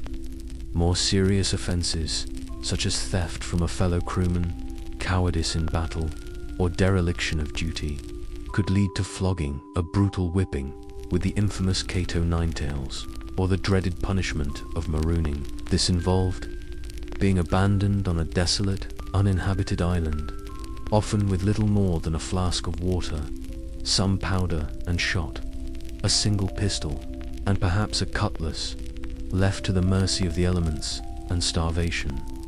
For the ultimate crimes, like desertion in the face of the enemy, mutiny against the agreed-upon command structure, or, on some ships, bringing aboard a boy or woman disguised a rule on some, but not all, pirate ships, primarily aimed at preventing dangerous quarrels and distractions amongst the crew. The penalty was often summary execution, swift, brutal, and unambiguous. It sounds harsh, and it undoubtedly was, but these measures were deemed necessary by the pirates themselves to hold their volatile, often desperate, community together. Perhaps one of the most surprisingly progressive and humane elements often found within these pirate articles was a form of disability compensation, an early rudimentary version of workman's comp, designed to provide for those maimed in the pursuit of plunder. Specific sums of money, taken from the common stock before the general division of plunder, were laid out for various injuries sustained in the line of duty. For instance, losing a right arm might be worth 600 pieces of 8, a substantial sum. At the time, a left arm perhaps 500, a right leg 500, a left leg 400. The loss of an eye or a finger might be valued at 100 pieces of 8. These predetermined sums offered a measure of financial security for debilitating injuries that was virtually unheard of in most other maritime professions of the age, where a crippled sailor was often cast ashore to beg. Losing a leg in battle might net you a tidy sum, though of course, prosthetics available on the company's PPO plan were notoriously difficult to come by, usually involving a quick consultation with the ship's carpenter for a custom-fitted, if unrefined, peg leg. Articles also often enshrined certain democratic principles that were radical for their time. The captain, despite his title, was usually elected by a majority vote of the entire crew and, crucially, could be deposed by them if he proved to be tyrannical, consistently cowardly, or dangerously incompetent, though attempting such a deposition was naturally a risky business in itself, requiring substantial support. The quartermaster, as previously mentioned, was also elected by the crew and served as their advocate, a powerful check on the captain's authority, particularly in matters of discipline and the division of spoils. Major decisions, such as where to sail next in search of prey, whether to attack a particularly well-armed ship, or whether to accept a pardon offered by colonial authorities, were often put to a vote of the entire company, with each man having an equal say. It's like a very aggressive, heavily armed cupboard meeting, where serious disagreements might be settled, with considerably more than just sternly worded letters and motions to adjourn. As the articles are read, aloud by someone literate, perhaps the captain, the quartermaster, or a captured merchant clerk pressed into service, or perhaps their key tenets simply reiterated and explained for those who cannot read. You feel the weight of this strange binding agreement settling over the assembled crew. Once the reading or recital is done, each man, including yourself, will be called upon to swear an oath to uphold them. This solemn act might involve placing your hand on a Bible if one was available, and not just used for pistol wadding, a human skull plundered from some unfortunate vessel, a pair of crossed cutlasses, the cold iron of a ship's cannon, or simply making your X mark on the precious document itself if you couldn't write your name. Then you would swear by whatever you held most sacred, or perhaps feared most, to abide by this pirate code. Historians still argue with considerable vigor whether these articles truly represented a genuine flowering of radical maritime democracy and a conscious ideological rejection of the oppressive, hierarchical societal norms of the 17th and 18th centuries, or if they were merely pragmatic tools of convenience, hard-headed measures designed to prevent destructive internal chaos and ensure the continued profitability and operational effectiveness of the piratical venture by maintaining a functional, if not entirely harmonious, ship. The truth, as with most things related to the complex world of pirates, is likely a nuanced and fascinating mixture of both idealism and brutal pragmatism. What is undeniably clear is that these articles, created by the pirates themselves, for themselves, provided an essential framework for their precarious existence. They transformed a potential seaborne mob into a surprisingly organized, and therefore far more effective, predatory unit. They offered a predictable measure of justice, a clear expectation of reward for service and bravery, and a known set of consequences for transgression, all vital components for holding together a company of men who had deliberately and defiantly stepped outside the established laws of nations. As you make your mark or utter your solemn oath, you are consciously binding yourself to this unique brotherhood of outcasts, agreeing to live, fight, and potentially die by their collectively determined rules, all for a chance at a share of their plundered fortunes, and under the ever-present shadow of their swift, often brutal, shipboard justice. The gravity of the ship's articles, those self-imposed laws that dictate your fortune and your fate, still hangs in the air, a reminder of the precarious balance between order and chaos that defines your existence.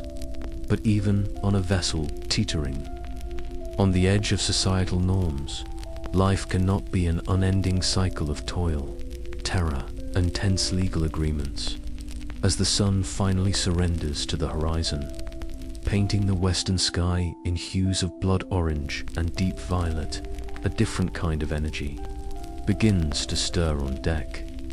The day's relentless chores, the swabbing, the mending, the endless polishing of both ship and personal armaments are done. The evening meal, perhaps slightly more generous if provisions allow, or if the mood is good, has been consumed.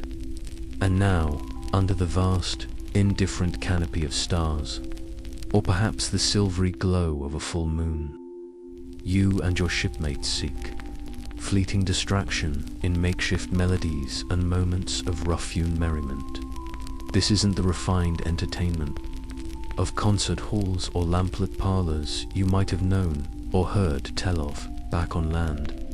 This is raw, boisterous, and often fueled by whatever remains of the day's grog ration. Or perhaps a freshly opened cask of plundered wine if fortune has recently smiled upon your endeavors. Remember Captain Robert's articles, with their curious insistence on lights out at 8 and drinking on the open deck thereafter. Well, it's on that open deck, under the silent gaze of the cosmos, that the need for human connection and a temporary escape from the grim realities of your profession finds its voice. If your particular captain isn't as stringent as Black Bart, a communal lantern might cast a flickering, uncertain light over a small gathering. Its warm glow, a small pocket of defiance against the encroaching darkness. Often, the first stirrings of evening leisure come in the form of music. Many pirate crews, as a well-documented historical fact, valued musicians highly, sometimes even offering them an extra share of plunder or sparing their lives during a raid if they agreed to join the company. Music was the lifeblood of morale on long, tedious voyages, and a vital accompaniment to certain kinds of labor. Now, in the downtime, someone might produce a battered fiddle, its strings perhaps a bit frayed, its tuning a matter of optimistic approximation. Another might have a simple wooden fife or a tin whistle, its shrill notes cutting through the murmur of conversation. A common instrument was the small, portable drum, beaten with enthusiastic hands to provide a driving rhythm. The ship's orchestra mostly specialized in the key of enthusiastic, but slightly off, with a strong percussion section of stomping feet and clapping hands. But what it lacked in finesse, it more than made up for in spirit. And then there's the singing, sea shanties, those calandra sponswork songs that once echoed during the raising of an anchor or the hauling of a line, might be repurposed with new, bawdier lyrics. Old ballads telling tales of tragic love, heroic deeds, or distant homelands might be sung with a surprising, rum-soaked sentimentality. And, of course, there are the pirate songs themselves, boasting of daring exploits, mountains of gold, and a defiant contempt for kings and navies. The voices might be rough, often off-key, but they rise together in a powerful, if unpolished, chorus, a temporary forging of unity in a shared, often harsh, experience. It's a sound that speaks of longing, of bravado, of a desperate need to feel alive in the face of constant danger. If the articles on your ship don't explicitly forbid it, and some, like those of Roberts, were famously strict on this point, games of chance will inevitably spring up in shadowy corners of the deck. Dice, crudely carved from bone or wood, or perhaps liberated from a captured merchant officer, will be cupped in calloused hands and rattled across a makeshift playing surface. An overturned barrel head, a coil of rope, or simply the grimy deck itself. Simple games of luck, where a man's meager savings or his share of some minor plunder could change hands with thrilling or devastating speed. It's a great way to turn your hard-plundered silver into someone else's hard-plundered silver with surprising rapidity. Card games, too, if a greasy, incomplete deck can be found, might entertain a small, intent circle of players, their faces illuminated by the faint spill of moonlight, their muttered curses and triumphant shouts punctuating the night. Historians still argue whether these moments of communal entertainment, particularly gambling, which could lead to disputes, served more as a genuine stress reliever and bonding mechanism for the crew, or as a carefully managed, or perhaps just tolerated, outlet to prevent more serious dissent and simmering mutiny among a restless and often volatile company beyond organized games. Other, more impromptu forms of amusement might arise. Men might engage in feats of strength, arm wrestling being a perennial favorite, a straightforward test of brawn. Storytelling is another cherished pastime.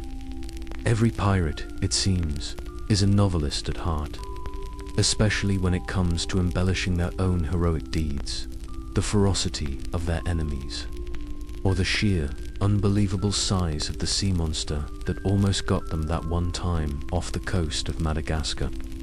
Tales of past voyages, ghost stories whispered with a feigned nonchalance that doesn't quite mask a shiver, or wildly exaggerated accounts of encounters with naval patrols are exchanged, each narrator trying to outdo the last in drama and daring.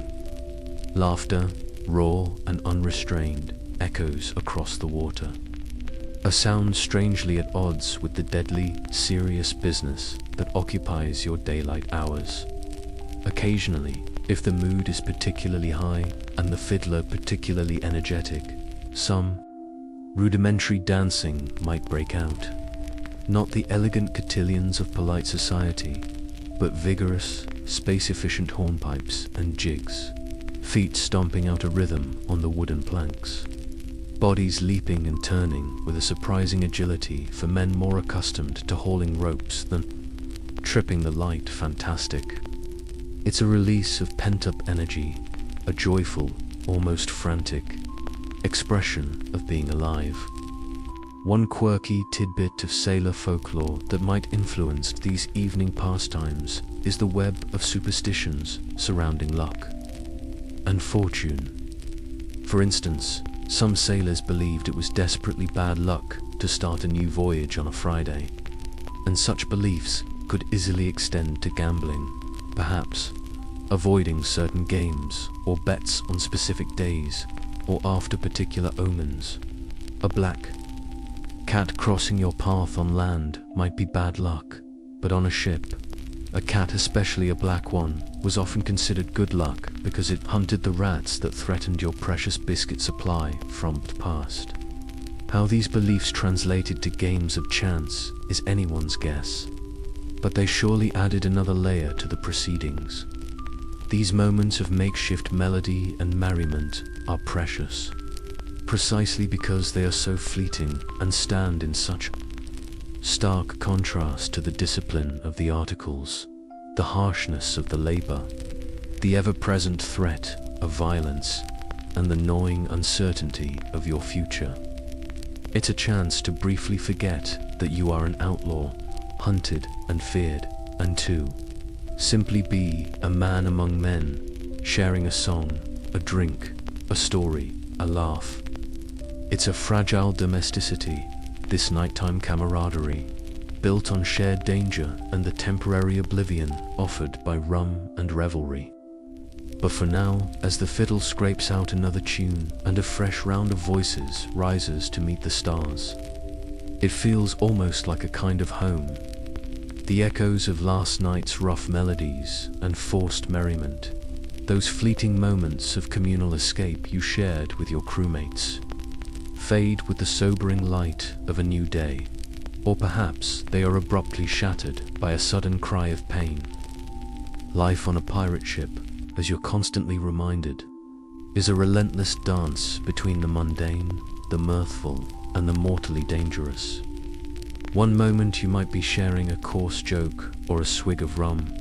The next you could be witnessing or experiencing the grim realities of 18th century maritime medical care, a prospect often more terrifying than facing a volley of naval cannons. Today, that terrifying prospect becomes a stark reality. A fight might have broken out despite the articles.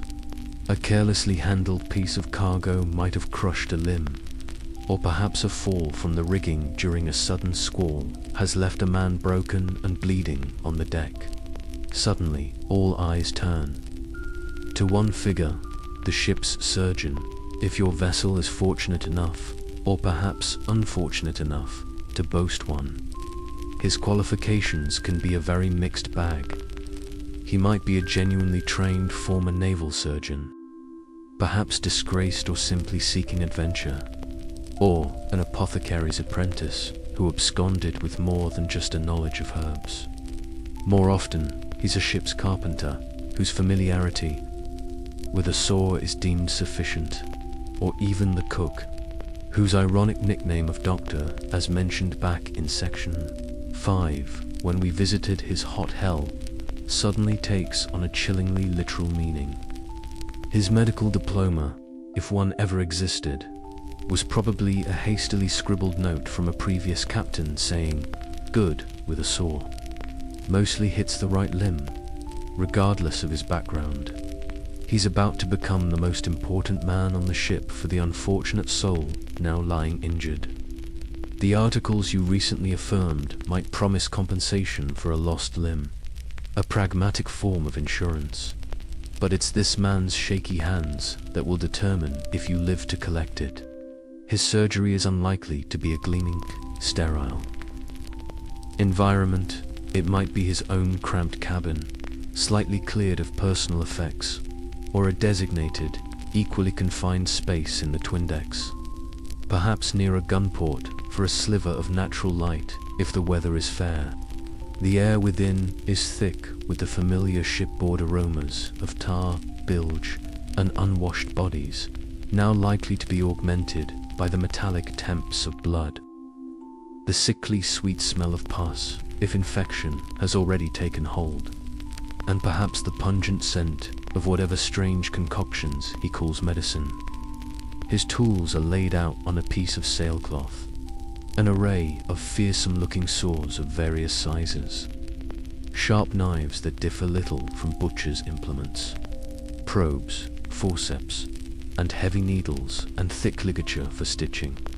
There are no pristine white coats here, no gentle bedside manner, just grim necessity. Consider a common, serious injury, a compound fracture of the leg, the bone perhaps protruding through the skin, or a deep, ragged gash from a cutlass that's already showing. Signs of angry inflammation in the unhygienic conditions of a pirate ship, where cleanliness is a forgotten dream and every surface teems with unseen dangers. Such wounds are almost guaranteed to become infected. Gangrene is the great fear, a swift and deadly decay of the flesh. Therefore, the surgeon's primary, and often only, recourse for such severe limb injuries is amputation. This is a brutal, but often life-saving, mainstream historical fact of medical practice in this era, especially at sea. Speed was prized above all else to minimize the patient's suffering and blood loss, as effective anesthetics were virtually non-existent. The primary anesthetic available was a generous swig of rum, or perhaps laudanum, an opium tincture, if the ship's medicine chest was unusually well stocked, for the patient to dull the agony, and possibly an even more generous one for the surgeon himself to steady his nerves or deaden his own senses to the gruesome task ahead. You might see the unfortunate crewman being held down by several strong shipmates, his face pale with terror and pain, as the surgeon, after a cursory examination and perhaps a muttered consultation with the captain or quartermaster, gets to work. The saw rasps through bone with a sickening sound that will haunt your nightmares. Blood spurts, quickly staunched with searing hot pitch or a red-hot iron to cauterize the bleeding stump. A truly agonizing process, but one that could prevent fatal hemorrhage. The severed limb is unceremoniously tossed overboard. Afterwards, the stump might be dressed with tar, which was thought to have antiseptic properties, or whatever crude bandages can be fashioned from old linen. The chances of survival depend on the surgeon's speed. His luck, the patient's constitution, and whether infection can be kept at bay, which is a monumental challenge. Beyond dramatic amputations, the surgeon deals with a host of other ailments. Fevers, malaria, yellow fever, typhus, depending on the waters you sail in, are rampant, often treated with bloodletting to balance the humors, emetics to induce vomiting, or purgatives to empty the bowels, all of which likely weakened the patient further. Scurvy, that dreadful consequence of a diet devoid of vitamin C you contemplated back in the past, would manifest with bleeding gums, loose teeth, and overwhelming lethargy. If the surgeon was knowledgeable or lucky enough to have access to citrus, fruits, or other fresh greens from a recent raid, these might provide some relief. Dysentery, the bloody flux, was another common killer, turning the lower decks into a miserable, stinking pit. His treatments for this might involve astringent concoctions or simply hoping the patient's body could fight it off. Any fever was often just a fever, any stomach trouble was a flux, and any serious wound, as you've seen, was a prime candidate for an impromptu limb-lightening procedure. The ship's medicine chest, if one even exists beyond a few personal remedies of the surgeon, would contain a limited and often alarming range of substances. Mercury was a common treatment for syphilis, though its side effects were horrific. Opium, in the form of laudanum, was invaluable for pain relief, but highly addictive. Cinchona bark, the source of quinine, was sometimes available for treating intermittent fevers like malaria, a genuinely effective remedy if administered correctly. But many cures were based on superstition or outdated theories. A quirky tidbit is that some sailors believed carrying specific charms or amulets could ward off certain diseases, or that applying cobwebs to a wound would stop bleeding. The latter having a sliver of truth, as some molds in cobwebs might have mild antibiotic properties, though it was more likely to introduce infection.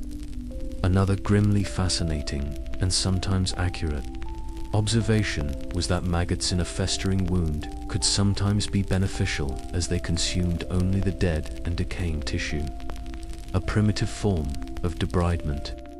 Historians still argue with considerable debate whether the self-proclaimed surgeons commonly found on pirate ships, often with minimal or no formal medical training beyond rough experience, did more actual harm than good with their often brutal interventions, or if their mere presence, however rudimentary their skills, offered some genuine psychological comfort and a slim, desperate chance of survival in an otherwise hopeless situation.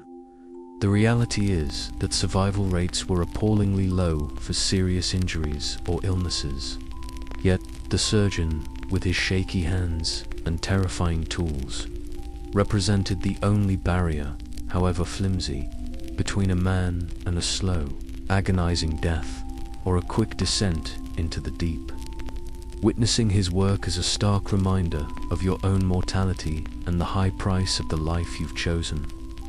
The chilling sounds from the surgeon's impromptu operating theater, that terrible rasping saw, the occasional muffled groan that even a hefty dose of rum couldn't entirely suppress, eventually subside, leaving a disturbed quiet in their wake.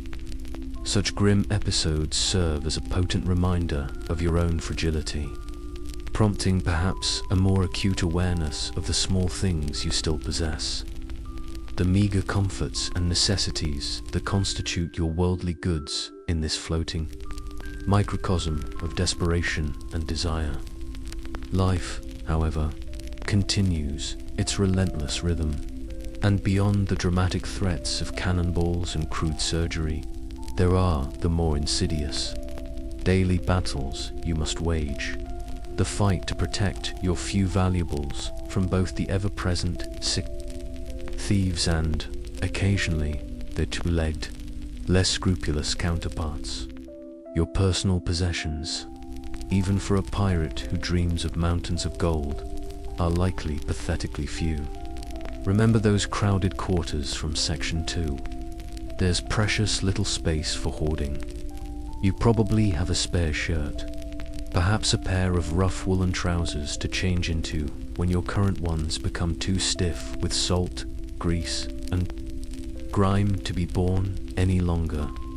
A battered hat to shield you from the relentless sun or stinging rain is essential. A good pair of sturdy shoes or boots, if you were fortunate enough to acquire them, are treasured, though many go barefoot on deck. Then there are the tools of daily existence, your sheath knife, which never leaves your side. Perhaps a wooden or pewter spoon for tackling the cook's dubious stews, a tin pannikin or cup for your grog and water, a needle, some coarse thread, and maybe a spare button or two for mending your perpetually disintegrating clothes. If you're a smoker, a clay pipe and a pouch of tobacco would be jealously guarded. Beyond these practicalities, you might have a sentimental trinket, a faded ribbon, a worn coin from a distant land, a crudely carved piece of wood, or a small, carefully concealed share of previous minor plunder that hasn't yet been drunk or gambled away. These few items are usually crammed into a canvas ditty bag or a small, sturdy wooden sea chest, which also serves as your seat, your table, and occasionally your pillow. But your sea chest is less a secure vault and more a suggestions box for ambitious vermin. The rats, those audacious, four-legged shipmates you first encountered in the dim light of dawn back in Section 1, are a constant, gnawing menace. They're not just pests, they're unsolicited roommates who pay no rent, have appalling table manners, and possess an insatiable appetite for almost anything organic. They will happily chew through your spare shirt to make a nest, gnaw on your leather shoes, devour any forgotten crumbs of that weevilly biscuit from Section 4, and even nibble on your toes if you sleep too soundly. Their scratching and scurrying in the dark is a familiar, if unwelcome, soundtrack to your nights. Cockroaches, too, thrive in the damp, dark corners of the ship, scuttling out in hordes when the lights are dim, infesting food stores and leaving their unpleasant spore everywhere. They have a particular fondness for book bindings, if any exist, and the glue in wooden chests. Then there are the more intimate invaders, lice and fleas.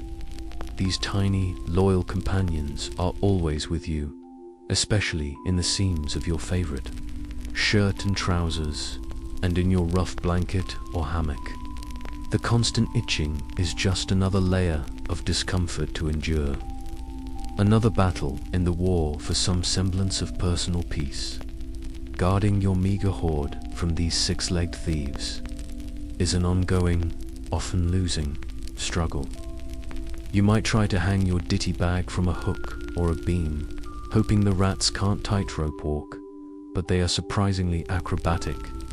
Some sailors, in a quirky attempt to deter insects, might place strong-smelling herbs like tansy or wormwood, if they could find them in their chests, though the efficacy is debatable against such determined invaders.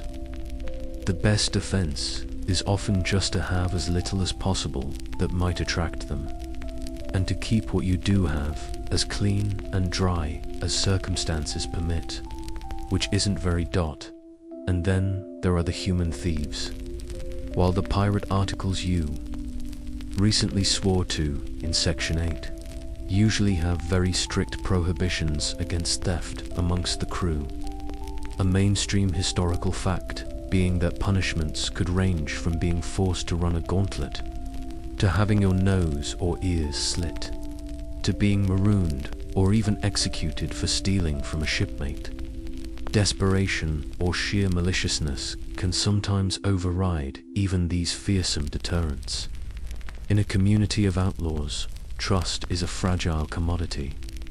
You learn to sleep light, perhaps with your most precious small items, a few coins, that sentimental trinket tucked into an inner pocket, or even sewn into the lining of your waistband.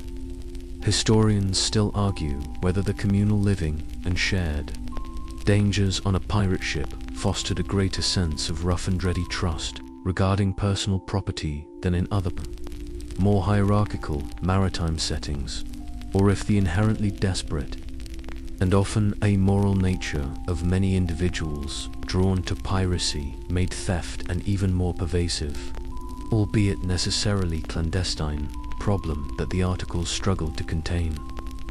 The lack of privacy exacerbates the security issue. Your sea chest is often out in the open, or in a shared space where prying eyes can easily observe your comings and goings. Any attempt to be overly secretive about your belongings might, paradoxically, draw more attention and suspicion. It's a delicate balance. Most pirates understand that maintaining a degree of honor among thieves is crucial for the cohesion of the crew. But there's always that one individual, perhaps, whose greed outweighs his fear of the quartermaster's justice. You learn to recognize the subtle signs, the shifty glances, the too casual interest in what another man possesses. If a theft does occur and the culprit is identified, the crew's reaction, guided by the articles, is often swift and brutal. A stark message to others who might be similarly tempted. So you exist in a state of constant, low-level vigilance, not just for enemy ships or the surgeon's saw, but for the tiny invaders in your clothes and the potentially covetous gaze of a fellow pirate. Your few possessions take on an outsized importance, not necessarily for their monetary value, but as symbols of your identity, your past, or your hopes for a future that might involve something more than weevils and watery grog. Protecting them is another small act of asserting your existence in a world that seems determined to strip you down to nothing but bone and desperation. Each night, as you settle into your hammock, you might subtly check that your ditty bag is secure, that your knife is within easy reach, before surrendering to an uneasy sleep, punctuated by the familiar scratch of a rat and the phantom itch of a louse. The chilling sounds from the surgeon's impromptu operating theatre, that terrible ick-chopple rasping of the saw, the occasional muffled groan that even a hefty dose of preoperative rum couldn't entirely suppress, eventually subside, leaving a disturbed, almost unnatural quiet in their wake. Such grim episodes, as you experienced or witnessed in our previous chapter, serve as a potent and visceral reminder of your own fragility, prompting perhaps a more acute awareness of the small things you still possess, the meager comforts and absolute necessities that constitute your entire worldly goods in this floating microcosm of desperation and audacious desire. Life, however, regardless of its horrors, continues its relentless rhythm. And beyond the dramatic, life-threatening concerns of cannonballs and crude surgery, there are the more insidious, grinding, daily battles you must constantly wage, the unending fight to protect your few valuables from both the ever-present, six-legged thieves and, occasionally, their two-legged, less scrupulous human counterparts.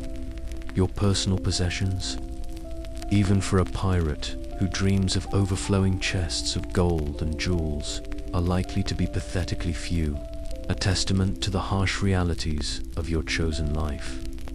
Remember those incredibly crowded quarters we navigated back in the past. There's precious little space for hoarding trinkets or accumulating a vast wardrobe. You probably own a spare shirt, perhaps a pair of rough woolen trousers to change into when your current ones become so stiff with accumulated salt, ships, grease, and general grime that they could almost stand up on their own.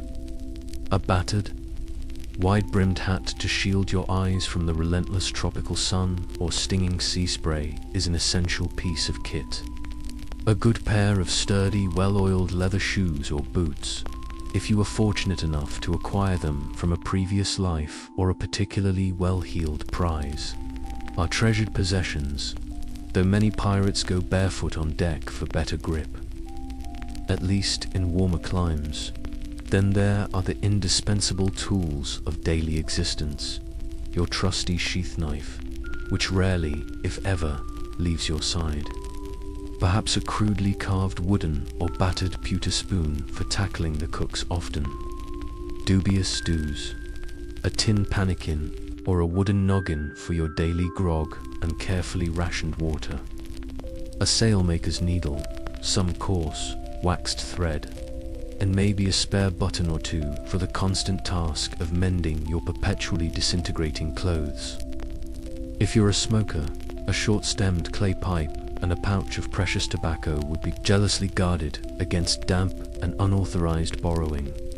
Beyond these intensely practicalities, you might possess a single sentimental trinket, a faded ribbon from a forgotten sweetheart, a worn foreign coin with a hole drilled through it, a crudely carved piece of driftwood that reminds you of home, or perhaps a small, carefully concealed share of previous, minor plunder that hasn't yet been drunk, gambled, or bartered away.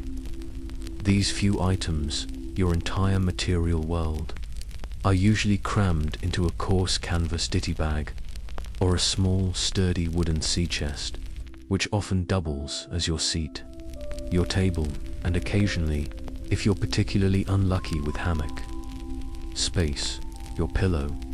But your sea chest, no matter how robustly constructed, is less a secure vault for your treasures and more a constantly besieged suggestions box for a legion of ambitious vermin. The rats, those audacious, four-legged, whiskered shipmates you first became uncomfortably aware of in the dim light of dawn way back in the past, are a constant, gnawing menace to everything you own. They're not just irritating pests, they're unsolicited roommates who pay no rent, observe no boundaries, have appalling table manners, and possess an insatiable, indiscriminate appetite for almost anything organic or remotely chewable. They will happily shred your spare shirt to make a cozy nest for their ever-expanding families. Gnaw on your precious leather shoes for a bit of protein.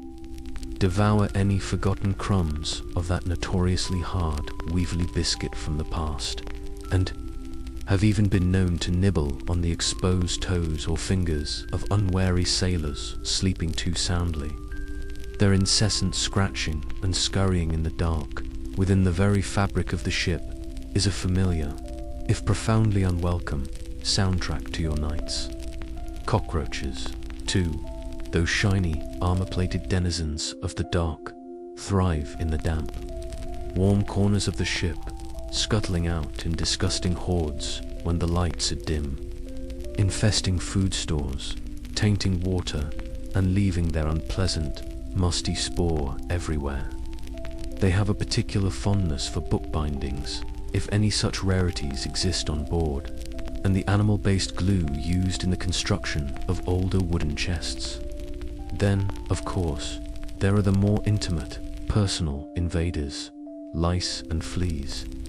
These tiny, loyal companions are always with you, an almost inseparable part of your pirate identity, residing especially in the warm seams of your favorite shirt and trousers, and breeding enthusiastically in your rough blanket or hammock.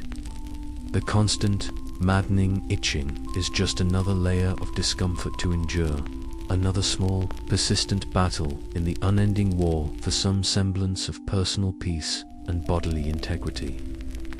Guarding your meager hoard from these relentless, six-legged and four-legged thieves is an ongoing, often frustrating, and frequently losing struggle. You might try to hang your ditty bag from a hook hammered into a beam or from a length of rope slung between hammock points, hoping the rats can't perform feats of tightrope walking. But they are surprisingly agile and determined acrobats when a potential meal is at stake.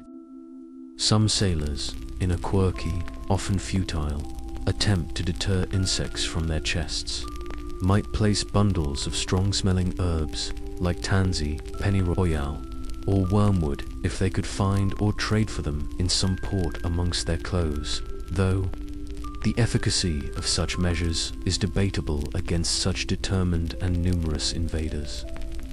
The best defense against vermin is often just to have as little as possible that might attract them in the first place, and to keep what you do have as clean and dry as the pervasive shipboard circumstances permit, which, as you know from your earlier attempts at hygiene in the past, isn't very clean or dry at all. And then, of course, there are the human thieves, a concern perhaps even more troubling. While the pirate articles you recently swore a solemn oath to uphold back in Section 8 usually have very strict, clearly articulated prohibitions against theft amongst the crew.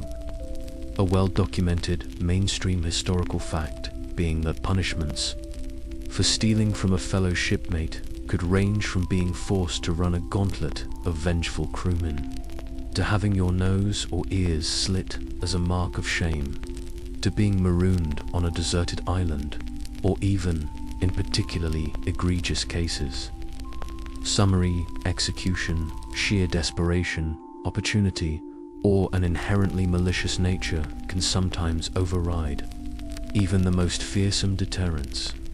In a community composed largely of outlaws, rebels, and desperate men, trust is an exceedingly fragile commodity. You learn to sleep light, like a cat, perhaps with your most precious small items, a few hoarded coins, that sentimental trinket that connects you to a life before this one, tucked into an inner pocket, sewn into the lining of your waistband, or even kept in your mouth while you sleep.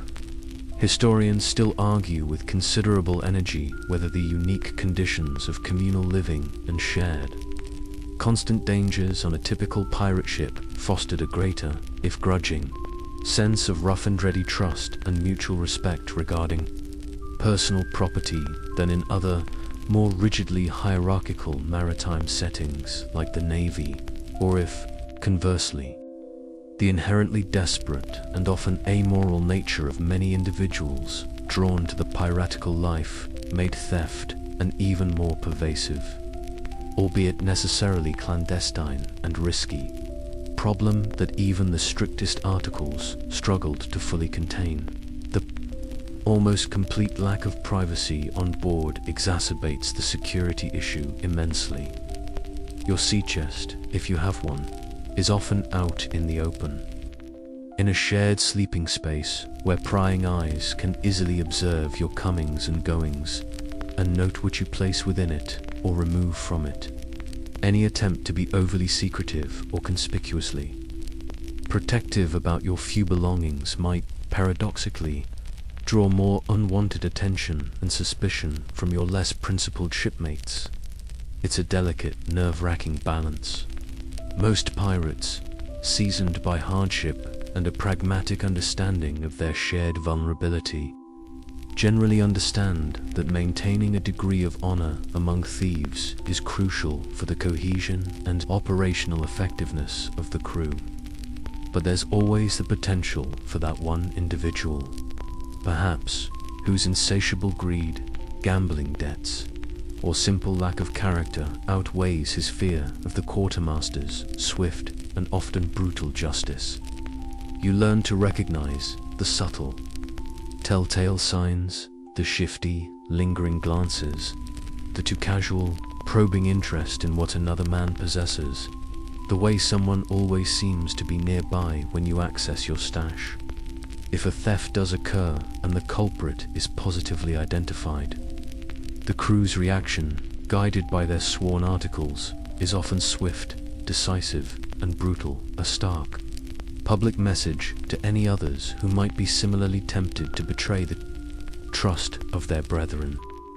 So you exist in a state of constant, low-level vigilance, a simmering awareness not just for the distant silhouette of an enemy ship on the horizon or the looming threat of the surgeon's saw, but also for the tiny, insidious invaders in your clothes and bedding, and the potentially covetous gaze of a fellow pirate. Your few, often shabby, possessions take on an outsized, almost sacred importance, not necessarily for their scant monetary value, but as tangible symbols of your individual identity, your fading memories of the past, or your flickering, desperate hopes for a future that might involve something more than weevils, watery grog, and the endless, itchy company of lice. Protecting them is another small, wearying act of asserting your existence, your small sphere of personal integrity in a chaotic world that seems determined to strip you down to nothing but bone, desperation, and a share in the next uncertain plunder. Each night, as you settle into your gently swaying hammock, you might subtly, almost unconsciously, check that your ditty bag is securely tied, that your knife is within easy, instinctive reach before surrendering to an uneasy, fitful sleep. A sleep often punctuated by the familiar, unwelcome scratch of a rat exploring nearby and the phantom, persistent itch of a louse on a midnight foray. The constant, wearying vigilance required to protect your meager possessions from the ship's teeming population of vermin and the occasional covetous shipmate leaves little room for idle contemplation. Yet, in the quiet lulls between the demands of duty or the exhaustion of another day lived on the edge, your mind might wander. You look around at the sea of weathered, predominantly male faces, your brothers in fortune, your comrades in crime, and you might find yourself pondering a curious absence, a silent question mark in this overwhelmingly masculine world. Where, if anywhere, do women fit into this brutal, roaming republic of outcasts? Are there unseen seamstresses, silent sailors, hidden figures in this grand, grim adventure? Most pirate articles of agreement, those foundational codes you swore to uphold back in Section 8, were notoriously strict on this particular subject. A mainstream historical fact is that many codes, including those of prominent captains like Bartholomew Roberts, explicitly forbade any man from bringing a woman, or even a boy disguised as a woman, aboard the ship. The usual penalty for such a transgression was death, a clear indication of how seriously this rule was taken. The rationale was straightforward. If a little simplistic from a modern perspective, the presence of women was believed to inevitably lead to jealousy, quarrels, and a fatal breakdown of discipline and cohesion amongst the crew. Apparently, a ship full of heavily armed, often intoxicated men obsessed with gold and prone to violence was considered a perfectly stable social environment. But add a woman into the mix, and suddenly that's where the real trouble was expected to start. Yet, like all rules, especially those made by outlaws, there were exceptions, whispers, and outright celebrated violations. The names Anne Bonny and Mary Read echo through pirate lore to fiery women who famously sailed with Calico. Jack Rackham in the early 18th century. They clearly didn't get the memo about piracy being a boys-only club, and frankly, by all accounts, were probably more terrifying and effective in a fight than half the men on their vessel. They dressed as men, fought fiercely alongside their male counterparts with pistol and cutlass, and earned their place through sheer audacity and skill. Their stories, often romanticized and embellished, nevertheless provide concrete proof that women could, and occasionally did, carve out a place for themselves in the violent heart of piracy, even if they had to defy every convention to do so. Their eventual capture and trial, where their gender was famously revealed to the astonishment of the court, only cemented their legendary status. This naturally leads you to wonder, if Bonny and Read could do it, were there others? Women who, perhaps lacking their flamboyant defiance, or a captain willing to turn a blind eye, lived and fought entirely disguised, their stories lost to history because their secret was never revealed. Could that quiet, unassuming lad who mends sails with surprising dexterity, or the one who handles a pistol with unnerving calm, be more than they appear? Historians still argue with considerable passion about the true extent and nature of female involvement in active piracy beyond these famous, well-documented cases. They debate whether the historical record, largely written by men and often focused on the perspectives of naval officers or captured merchants, has inadvertently, or perhaps even deliberately, obscured or minimized the presence and roles of women who didn't fit the expected narrative. Of course, the direct presence of women on pirate ships as active crew members was undeniably rare. The life was incredibly harsh, a relentless grind of physical labor, appalling hygiene, as you know all too well from sections 2 and 4, constant danger and brutal violence. The cramped, shared living conditions offered absolutely no privacy, making it extraordinarily difficult for a woman to conceal her gender long-term or to maintain any semblance of personal safety or dignity as defined by the societal norms of the time. Superstitions also played a part. For centuries, many sailors believed that having a woman on board a ship was bad luck, an ill omen that could anger the sea or bring on storms. However, if you broaden your gaze beyond the confines of your own creaking vessel, women were undeniably a significant part of the wider pirate world, especially in the bustling, lawless pirate havens and trading posts that dotted the Caribbean and other remote coastlines.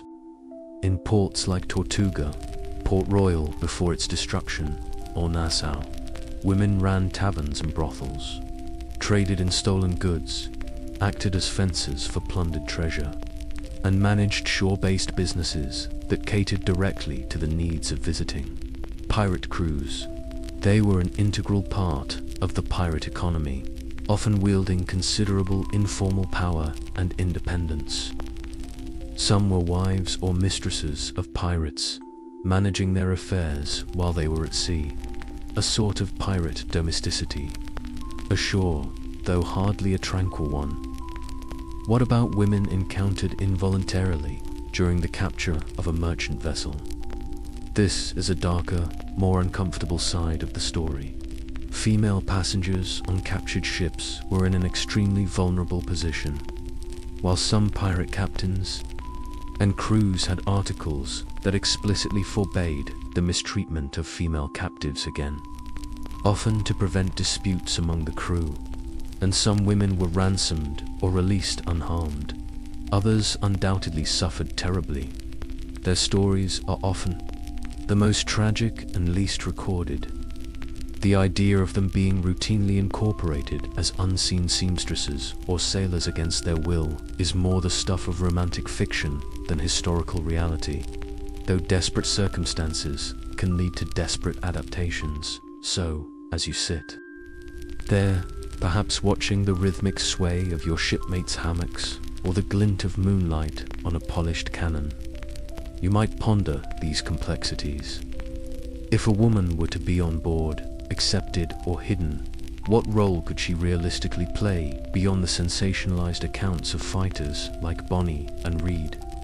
Could she be a mender of clothes and sails, her needlework far exceeding the rough patching of most sailors? Given the state of most pirates' attire, a truly skilled, unseen seamstress would have had her work cut out for her, and probably would have demanded a very, very large share of the plunder for her troubles. Could she act as a cook, bringing a more refined touch to the grim rations, or perhaps as a nurse, offering a gentler hand than the ship's often brutal surgeon you recently observed in Section 10? These roles, while vital, were still enmeshed in the overwhelming masculinity and inherent dangers of the environment. A quirky, though perhaps unverifiable, tidbit sometimes whispered in the quieter moments is the idea of petticoat plunder. A pirate ship that was, unbeknownst to many, secretly financed or even partially masterminded by a wealthy woman ashore, using the pirates as her violent, deniable instrument. Such tales are likely more fancy than fact, but they speak to the enduring fascination with the idea of female agency in such a male-dominated sphere. The truth remains elusive, a tapestry woven with threads of stark reality, romantic legend, and the vast, silent gaps in the historical record. For now, the world around you remains one of men, a brotherhood forged in brine and blood. But the question of those unseen or unrecorded women lingers, a subtle undercurrent in the deep ocean of pirate history, the constant wearying vigilance required to protect your meager possessions from the ship's teeming, insidious population of vermin and the occasional covetous. Two-legged shipmate leaves precious little room for truly idle contemplation. Yet, in the quiet, almost breathless lulls between the relentless demands of shipboard duty or during the profound exhaustion that settles upon you at the end of another day lived precariously on the edge, your mind, untethered, might begin to wander. You look around at the sea of weathered, predominantly, if not exclusively, male faces that surround you, your brothers in fortune, your comrades in crime, your rivals in rations, and you might find yourself pondering a curious, almost palpable absence, a silent, echoing question mark in this overwhelmingly masculine, testosterone-soaked world. Where, if anywhere, do women truly fit into this brutal, roaming republic of outcasts? Are there, or were there ever, unseen seamstresses mending sails in the shadows? Silent sailors, swabbing decks disguised, or other hidden female figures playing their unrecorded parts in this grand, grim, and often tragic adventure? Most pirate articles of agreement, those foundational, self-imposed codes of conduct you and your crewmates swore to uphold back in Section 8, were notoriously, almost obsessively, strict on this particular subject. It is a well-documented mainstream historical fact that many such codes, including those of prominent and successful captains like Bartholomew Roberts, explicitly forbade any man from bringing a woman, or even, more specifically, a boy disguised as a woman, aboard the ship. The usual, unambiguous penalty for such a transgression was death, a stark indication of how seriously this rule was taken, and how disruptive their presence was perceived to be. The underlying rationale, from their 18th century perspective, was straightforward, if perhaps a little simplistic, and more than a little misogynistic from our modern viewpoint. The presence of women was believed to inevitably lead to jealousy, bitter quarrels, a fatal breakdown of discipline, and ultimately, a catastrophic loss of cohesion amongst the crew. Apparently, a ship crammed full of heavily armed, frequently intoxicated men, driven by an insatiable lust for gold and prone. Too sudden, explosive violence was considered a perfectly stable and manageable social environment. But introduce a woman into that volatile mix, and suddenly that's where the real, unmanageable trouble was expected to start. Yet, like all rules, especially those made by outlaws for outlaws, there were almost certainly exceptions, conveniently forgotten clauses, hushed whispers of transgressions, and in some celebrated cases, outright, flamboyant violations. The names Anne Bonny and Mary Read echo like pistol shots through the often murky annals of pirate lore. These two fiery, undeniably real women famously sailed, fought, and allegedly loved alongside the crew of Captain Calico Jack Rackham in the early 18th century Caribbean. They clearly didn't get, or perhaps more accurately, thoroughly disregarded the memo about piracy being an exclusive boys-only club. And frankly, by all contemporary accounts, they were probably more terrifying, more skilled in combat, and more resolutely piratical than at least half the men on their vessel. They dressed as men, swore like men, drank like men, and fought with ferocious bravery and skill alongside their male counterparts, wielding pistol and cutlass with deadly effect. They earned their place and their respect not through feminine wiles, but through sheer, undeniable audacity and martial competence. Their eventual capture and dramatic trial, where their gender was famously revealed to the utter astonishment of the colonial court and possibly some of their own crewmates, only served to cement their legendary, almost mythical status. The very existence of Bonnie and Reed, however exceptional, naturally leads you to wonder if they could carve out such a notorious niche. Were there others?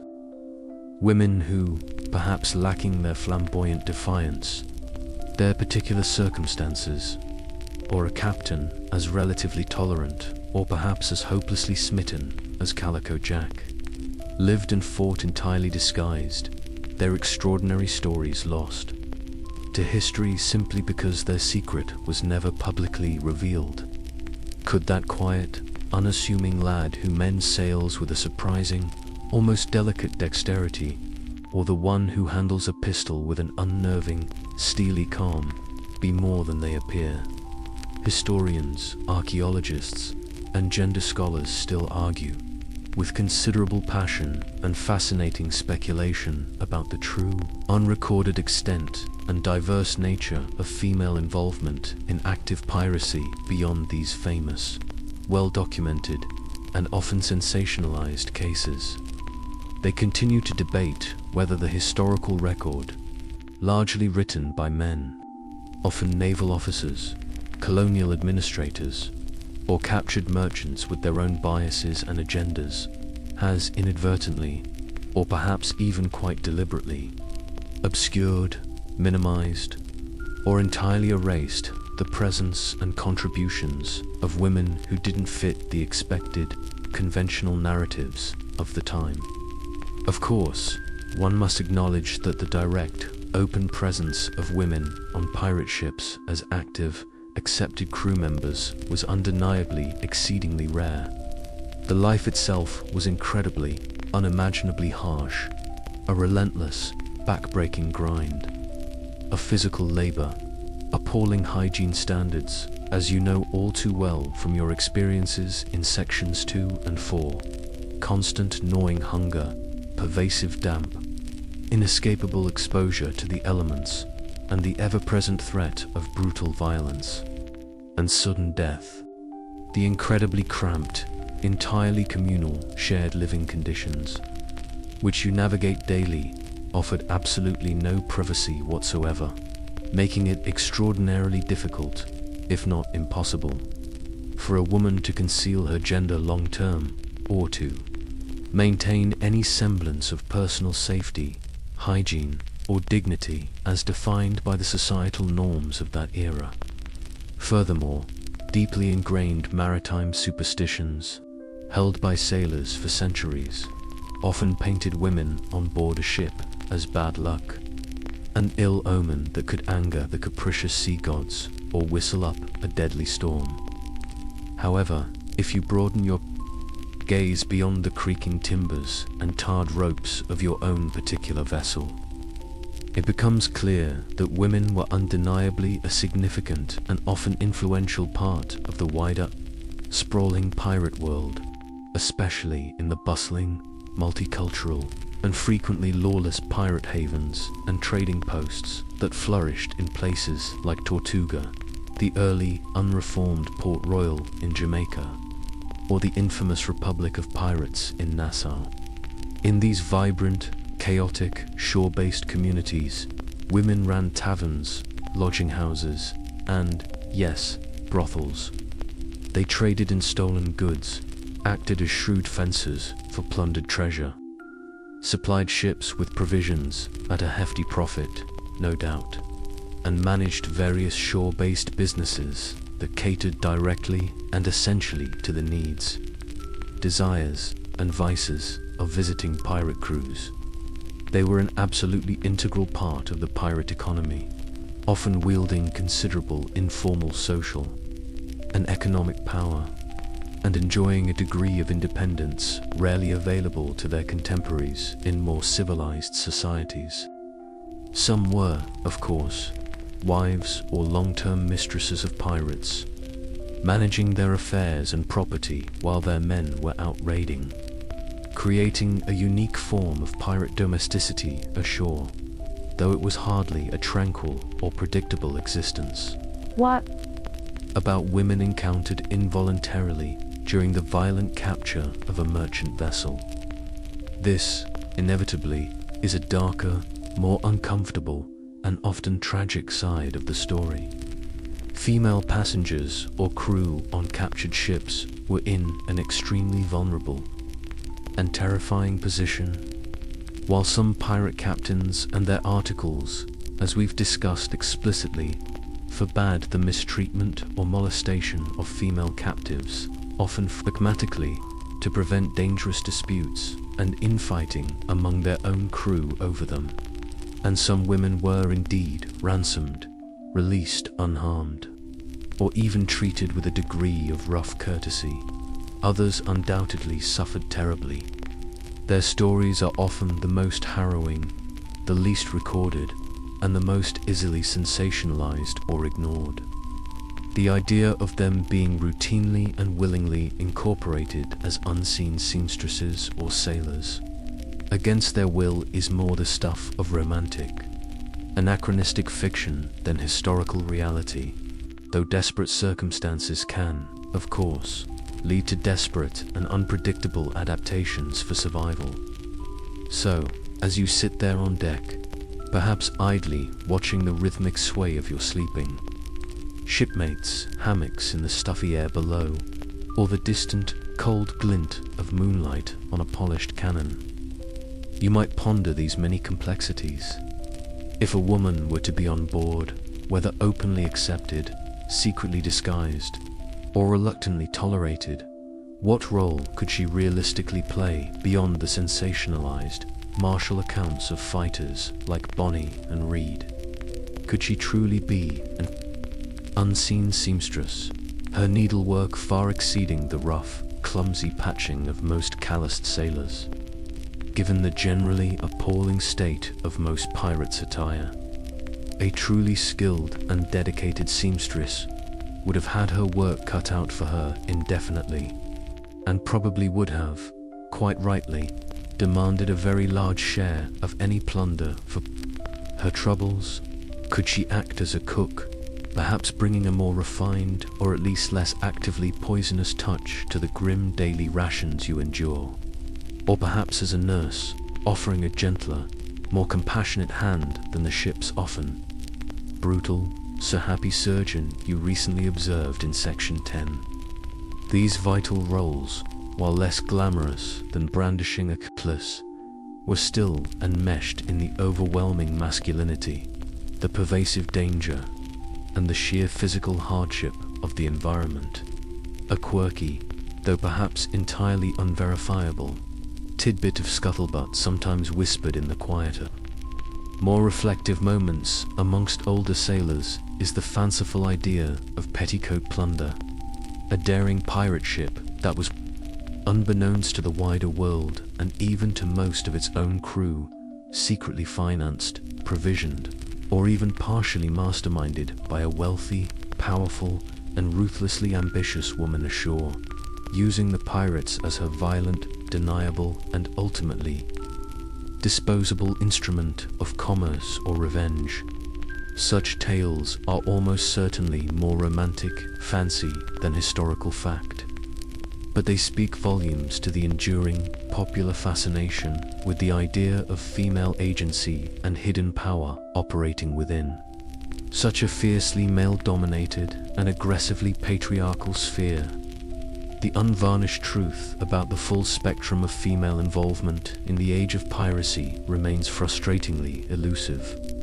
A complex historical tapestry woven with threads of stark, documented reality, vibrant romantic legend, deliberate obfuscation, and the vast, silent, tantalizing gaps in the historical record.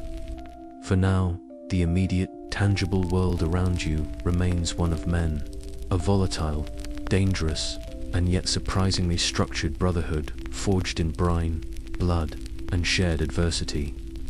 But the question of those other, unseen or unrecorded women, their struggles, their contributions, their mere existence, lingers like a ghost in the rigging. A subtle, thought-provoking undercurrent in the deep, turbulent ocean of pirate history. The speculative thoughts about unseen companions and the complex, often hidden, roles within the wider world of piracy, which might have occupied your mind during a quiet moment in Section 12, gradually recede as the day itself begins to draw to a close. The sun, your constant companion and occasional tormentor, now kisses the western horizon, painting the sky in a breathtaking, ephemeral masterpiece of fiery oranges, deep crimsons, and soft, dusky purples. For a few precious moments, the grime and brutality of your existence are overshadowed by this display of natural, indifferent grandeur. It's a beauty that belongs to no one and everyone, a silent, daily spectacle that can evoke a pang of melancholy for shores left behind, or a fleeting sense of peace in the vast, uncaring wilderness of the ocean. As the last sliver of the sun dips below the waves, plunging your world into a rapidly deepening twilight, the familiar call for the evening meal rumbles through the ship. There's no great anticipation, no eager chatter about the culinary delights to come. You know what to expect. Tonight's gourmet offering from the cook, that alchemist of the galley we met in Section 5, is likely salt pork surprise. The surprise, of course, is that it tastes almost exactly the same as yesterday's salt pork, and remarkably similar to the salt beef you might have endured at midday. It's another round of that incredibly saline, stringy meat, perhaps boiled with a few more desultory potatoes or turnips if recent plunder has been kind, served alongside the ever-faithful, jaw-breaking ship's biscuit. You might even get a ladleful of peas porridge, a thick, often tasteless, but filling gruel that's a staple for stretching rations. Eating in the gathering gloom, or by the flickering, unreliable light of a few strategically placed lanterns, adds another layer of challenge to identifying what exactly is on your trencher, though perhaps that's a blessing in disguise. The conversations amongst your messmates are more subdued now than at the boisterous midday meal or during the brief revelry of last night. Tiredness hangs heavy in the air, mixed with the familiar sense of tar, salt, and humanity. The meal is consumed with mechanical efficiency, a necessary refueling after a long day of labor. The mending, the cleaning, the constant vigilance described in Section 6 and Section 7. Once the last morsel is choked down, there's a rustle of activity as the watchers prepare to change. This is a crucial, unvarying ritual of life at sea, a mainstream historical fact that the entire 24-hour day was meticulously divided into watches, typically for hours in duration, to ensure the ship was constantly manned and alert. You might hear the bosun's pipe or the quartermaster's call, signaling the end of one watch and the beginning of another. Those who have been on duty, straining their eyes from the masthead as lookouts, wrestling with the helm to keep the ship on course or patrolling the decks, are relieved by fresh hands. The early evening often included the dog watches, two shorter 2-hour stints, usually from 4 to 6 p.m. and 6 to 8 p.m., cleverly designed to alternate the daily schedule, so that the same men weren't always stuck with the same dreary night watches. As your own watch duty for the night either approaches or concludes, a different kind of atmosphere settles over the vessel. The boisterous energy of the day, the shouts of command, the thud of working feet, all give way to a more hushed, watchful state. The ship itself seems to breathe differently at night, its creaks and groans more pronounced in the stillness. The sigh of the wind through the rigging, a constant, mournful whisper. This is when a peculiar kind of solitude can descend, even amidst 100 sleeping or quietly working men. You might find yourself leaning against the rail, the cool night air on your face, gazing out at the ink-black ocean, now only distinguishable from the sky by the shimmering path of moonlight or the astonishing, brilliant tapestry of stars. Away from the smog and haze of cities, the night sky at sea is a revelation, a dome of countless, blazing diamonds. You try to find your zodiac sign, or perhaps a familiar constellation that reminds you of home, but they all just look like various unknowable, distant arrangements of imminent doom, or you're still incredibly far from anywhere comfortable. This is a time for introspection, for thoughts that are harder to keep at bay in the quiet darkness. Memories of past lives, of faces loved and lost, might surface unbidden. The sheer, overwhelming vastness of the ocean surrounding your tiny, fragile wooden world can evoke a profound sense of isolation, of being a very small speck in an immense, indifferent universe. Historians still argue whether these long, monotonous hours of night watch, with only the stars and the sighing sea for company, contributed more to a pirate's potential for deep philosophical introspection and a questioning of his life choices, or merely to an advanced state of chronic sleep deprivation, heightened paranoia, and an ability to see terrifying shapes in every distant wave.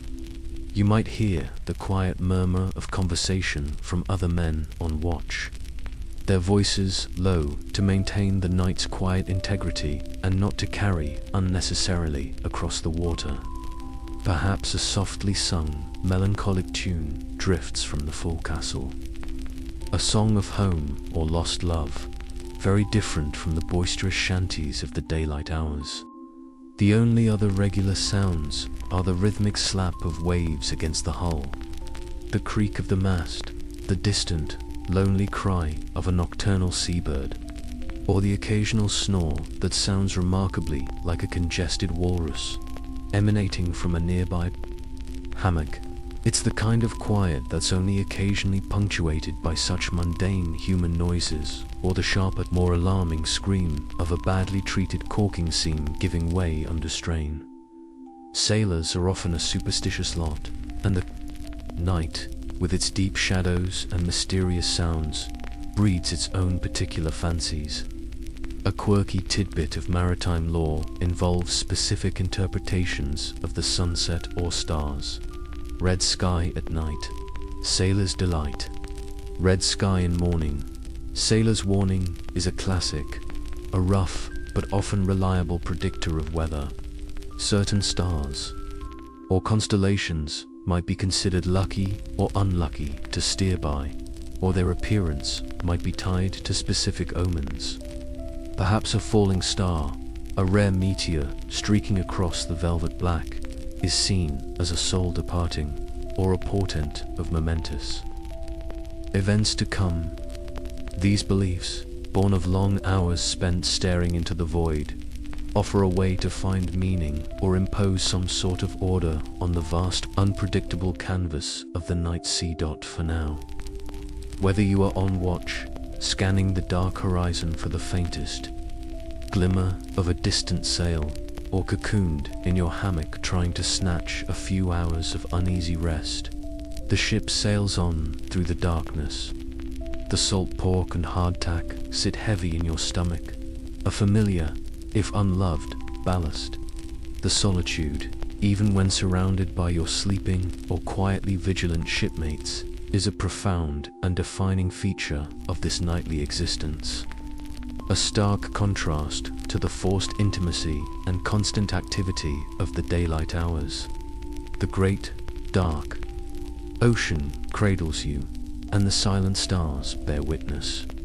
The speculative, perhaps slightly unsettling, thoughts about unseen companions and the complex, often hidden, roles of women within the wider, shadowy world of piracy, which might have occupied your mind during a rare, quiet moment in Section 12, gradually recede as the day itself begins to unmistakably draw to a close.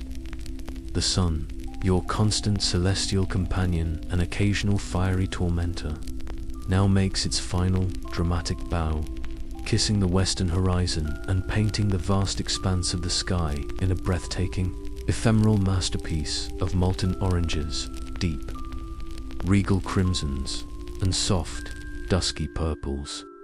For a few precious, almost sacred moments, the ever-present grime, the inherent brutality, and the underlying anxieties of your chosen existence are momentarily overshadowed by this daily display of natural, indifferent, and utterly profound grandeur.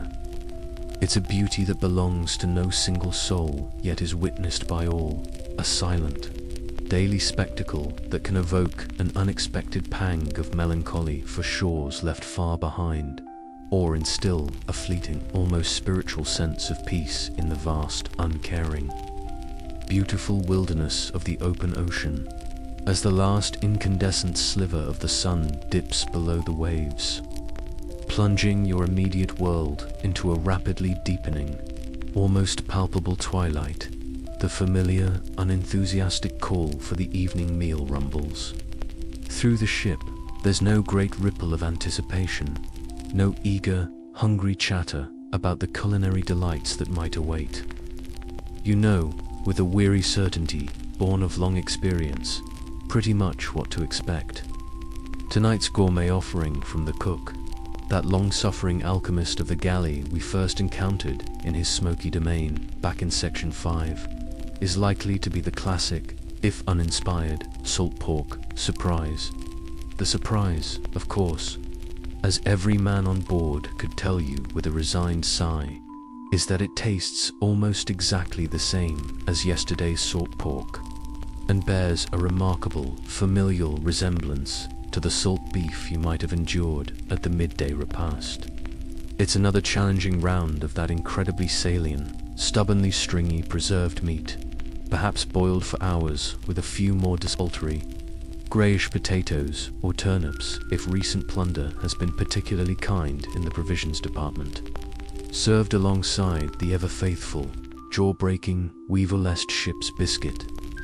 You might even get a ladleful of tepid peas porridge, a thick, often bland, but undeniably filling gruel made from dried split peas, a staple for stretching rations, and lining stomachs when little else is available, eating in the gathering gloom of dusk, or by the flickering, unreliable, and grease-stained light of a few strategically placed horn lanterns, adds another layer of sensory challenge to identifying what exactly is on your wooden trencher or in your tin pannikin, though perhaps, considering the ingredients, that's a small, unacknowledged blessing in disguise. The conversations amongst your messmates are noticeably more subdued now than they were at the boisterous midday meal or during the brief, rum-fueled revelry of the previous night. A profound tiredness, bone-deep and pervasive, hangs heavy in the humid air, mixed with the familiar, comforting, yet ever-present shipboard sense of tar, salt, bilge water, and closely packed humanity. The meal is consumed with a kind of mechanical efficiency, a necessary, unglamorous refueling after a long, arduous day of physical labor, the relentless mending of sails and rigging, the constant cleaning and pumping, the meticulous attention to personal armaments that you undertook in Section 6 and Section 7. Once the last tough morsel is laboriously choked down and perhaps washed away with a mouthful of water that still tastes faintly of the barrel, there's a familiar rustle of activity as the watchers prepare to change for the night. This is a crucial, unvarying, and absolutely essential ritual of life at sea. A mainstream historical fact that the entire 24-hour day was meticulously divided into watches, typically for hours in duration, to ensure the ship was constantly manned, navigated safely, and alert to any potential dangers or opportunities. You might hear the shrill, piercing call of the bosun's pipe or the quartermaster's gruff, authoritative shout, signaling the end of one watch and the solemn commencement of another. Those weary men who have been on duty for the preceding hours, straining their eyes from the dizzying height of the masthead as lookouts, wrestling with the heavy, unforgiving helm to keep the ship on its designated course, or pacing the decks, with cutlass at the ready, are relieved by fresh, if not necessarily enthusiastic hands. The early evening period often included the dog watches, two shorter, 2-hour stints, usually from 4 to 6 p.m. and 6 to 8 p.m. This clever arrangement was designed to alternate the daily schedule, ensuring that the same men weren't always stuck with the same dreary, unpopular night watches, thus distributing the burden of vigilance more equitably, as your own designated watch duty for the long night either approaches, calling you from your brief repose, or perhaps concludes, allowing you a few precious hours of rest. A different kind of atmosphere, a distinct nocturnal persona, settles over the vessel. The boisterous, sometimes chaotic energy of the day, the sharp shouts of command, the rhythmic thud of working feet on the wooden planks, all gradually give way to a more hushed, watchful, almost contemplative state. The ship itself seems to breathe differently, more deeply, at night. Its constant symphony of creaks and groans, the vocalizations of its wooden soul, become more pronounced, more intimate in the enveloping stillness, and the soft, mournful sigh of the wind through the intricate web of the rigging becomes a constant lullaby-like whisper. This is the time when a peculiar, almost paradoxical kind of solitude can descend upon you, even when surrounded by 100 sleeping or quietly working men. You might find yourself leaning against the cool, damp rail, the night air fresh and salty on your face, gazing out at the ink-black, seemingly infinite ocean, now only distinguishable from the equally black sky by the shimmering, ethereal path of moonlight or the astonishing, breathtaking, brilliant tapestry of stars, away from the smoke, dust, and artificial glare of cities and settlements. The night sky at sea is a profound revelation, a celestial dome encrusted with countless, fiercely blazing diamonds. You try to find your own zodiac sign, or perhaps a familiar, comforting constellation that reminds you of some distant, half-forgotten home, but tonight they all just look like various unknowable, impossibly distant arrangements of imminent doom, or perhaps you're still incredibly far from anywhere even remotely comfortable. This is often a time for quiet introspection, for thoughts and memories that are harder to keep at bay in the hushed darkness than they are in the bustling light of day.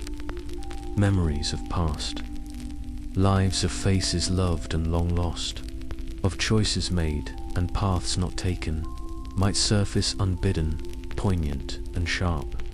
The sheer, overwhelming, almost terrifying vastness of the ocean surrounding your tiny, fragile wooden world can evoke a profound, almost dizzying sense of isolation, of being a very small, insignificant speck adrift in an immense, ancient, and utterly indifferent universe. Historians and psychologists who study the maritime mind still argue whether these long, monotonous, often solitary hours of night watch, with only the silent, observing stars and the sighing, restless sea for company, contributed more to a pirate's potential for deep, searching, philosophical introspection and a uncomfortable questioning of his life choices, or merely to an advanced state of chronic sleep deprivation, heightened, jumpy paranoia, and an uncanny ability to see terrifying, monstrous shapes in every distant, white-capped wave. You might hear the quiet, sporadic murmur of hushed conversation from other men on watch, their voices deliberately kept low to maintain the night's quiet integrity and to avoid carrying unnecessarily across the still water. Perhaps a softly sung, deeply melancholic tune drifts from the forecastle, a song of a distant home, a lost love, or a fallen comrade. Its sentiment very different from the boisterous, defiant shanties of the daylight hours.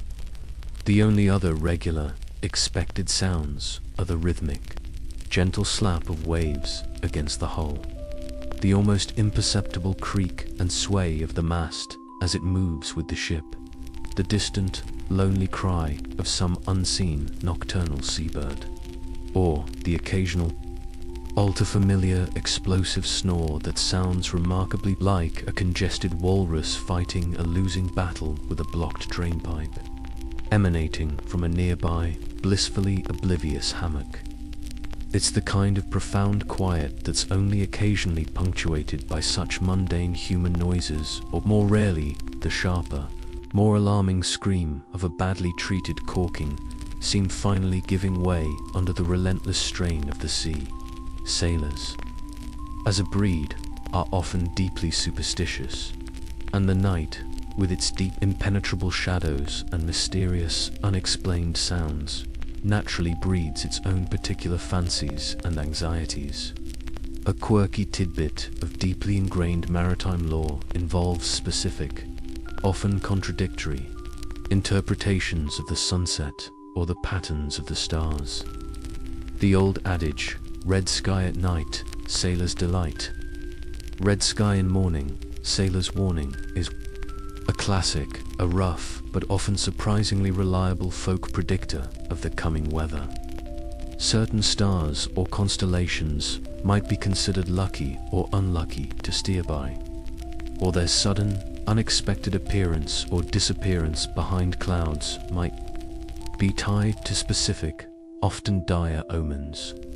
Perhaps a falling star, a rare, brilliant meteor, streaking silently across the velvet black canvas of the sky, is seen as a soul departing this world, or a powerful portent of momentous, life-altering events to come.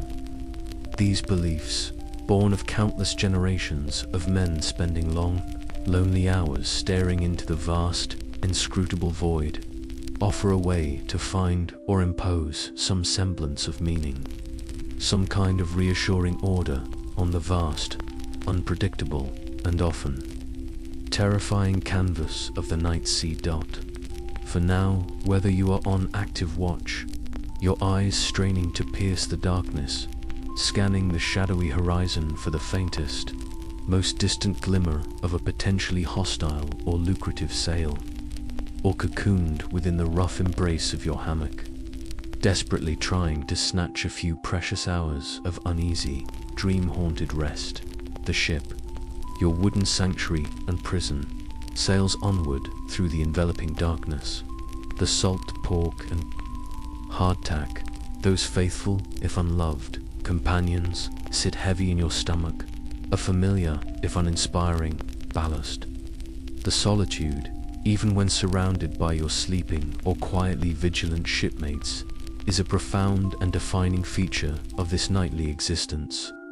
A stark, almost monastic contrast to the forced, jostling intimacy and constant, demanding activity of the long daylight hours. The great, dark, unknowable ocean cradles you, and the silent, distant stars bear impassive, glittering witness to your small, piratical journey.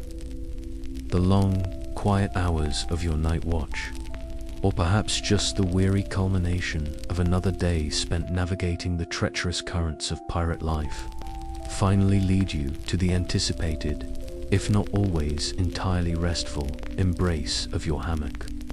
The stars, those distant, silent witnesses you contemplated in section 13, begin to pale as the first, almost imperceptible hint of dawn touches the eastern sky. Or perhaps they still blaze with midnight intensity if your turn for sleep has come. Earlier, either way, your body aches for oblivion, a temporary reprieve from the constant demands of this existence. You make your way back to the designated sleeping area, the gloomy forecastle, or the even more oppressive tween-decks, that familiar, shared space you first woke in what feels like a lifetime ago. Back in Section 1, the scene that greets you is one of carefully organized chaos, a testament to maximizing human storage in minimal space.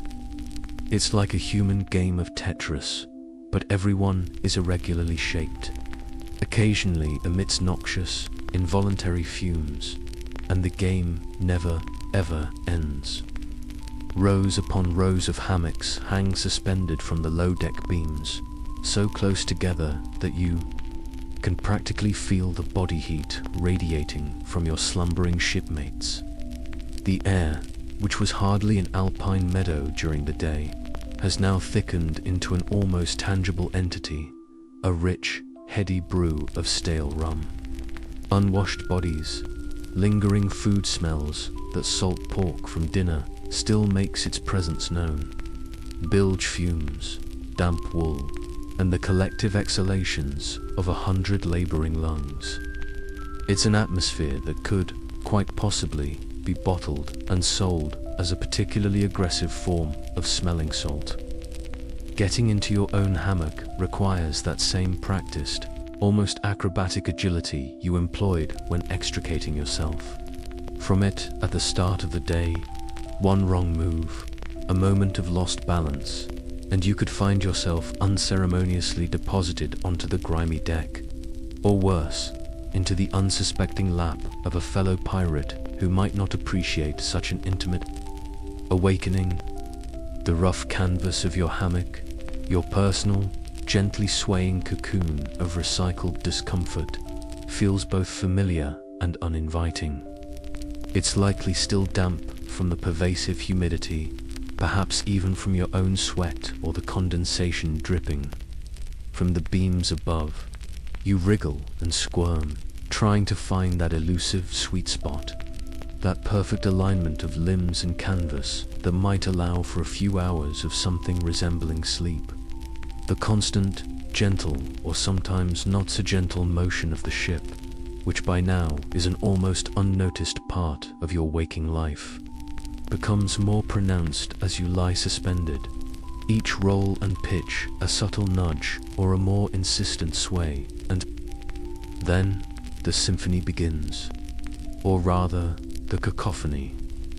If you thought the ship was noisy during the day, nighttime in the sleeping quarters is a whole different auditory experience. Snoring, in all its glorious, multifaceted variety, is the headline act. There's the gentle, rhythmic wheeze, the sudden, explosive snort, the guttural chainsaw rattle, and, of course, your immediate neighbor's snores, which aren't just snores. They're a percussive, avant-garde exploration of the entire phlegmatic scale, possibly capable of summoning ancient and very irritated sea deities. Interspersed with this primary orchestra are the coughs, dry and hacking, or wet and chesty, the sleepy mutters and groans as men wrestle with their dreams, the unsettling grind of teeth, and the occasional unabashed trumpet of flatulence that elicits a muffled groan or a curse from nearby sufferers. The very timbers of the ship join in with their perpetual creaks, groans, and strains, a constant reminder of the immense pressures exerted by the sea. And let's not forget your tiny, six-legged companions from Section 11, the soft, insidious rustle of cockroaches exploring the dark, or the almost inaudible skittering of rats on their nocturnal foraging expeditions, are sounds that can make your skin crawl even in the deepest exhaustion. True comfort is a distant, almost mythical land. The hammock, while a significant improvement over sleeping on the bare, Wet deck, a mainstream historical fact being that their adoption from the indigenous peoples of the Americas by European sailors in the late 16th and early 17th centuries was a major step forward in maritime accommodation, is hardly a feather bed. It sags in the middle, forcing your body into a curve. Your shoulders might be pressed against the sides. Your feet might hang awkwardly over one end. The rough canvas can chafe, and the ever-present dampness seeps into your bones, making old aches flare and new ones blossom. Sleep, when it finally comes, isn't so much a gentle, peaceful descent as a desperate, flailing surrender into brief, often troubled, oblivion. Yet, amidst this shared misery, there's a strange, almost unspoken camaraderie. You are, quite literally, all in the same boat, enduring the same discomforts, breathing the same fetid air. The proximity, while often intensely irritating, also fosters a peculiar kind of enforced intimacy. You learn the sleeping habits of the men around you, their particular snores, their restless turnings, just as they learn yours. It's a far cry from the voluntary bonds of friendship, but it's a shared experience that knits you together in ways that daylight interactions, focused on work and hierarchy, often don't. What do pirates dream of, suspended in their swaying canvas coffins? Perhaps their dreams are as tumultuous as the sea itself.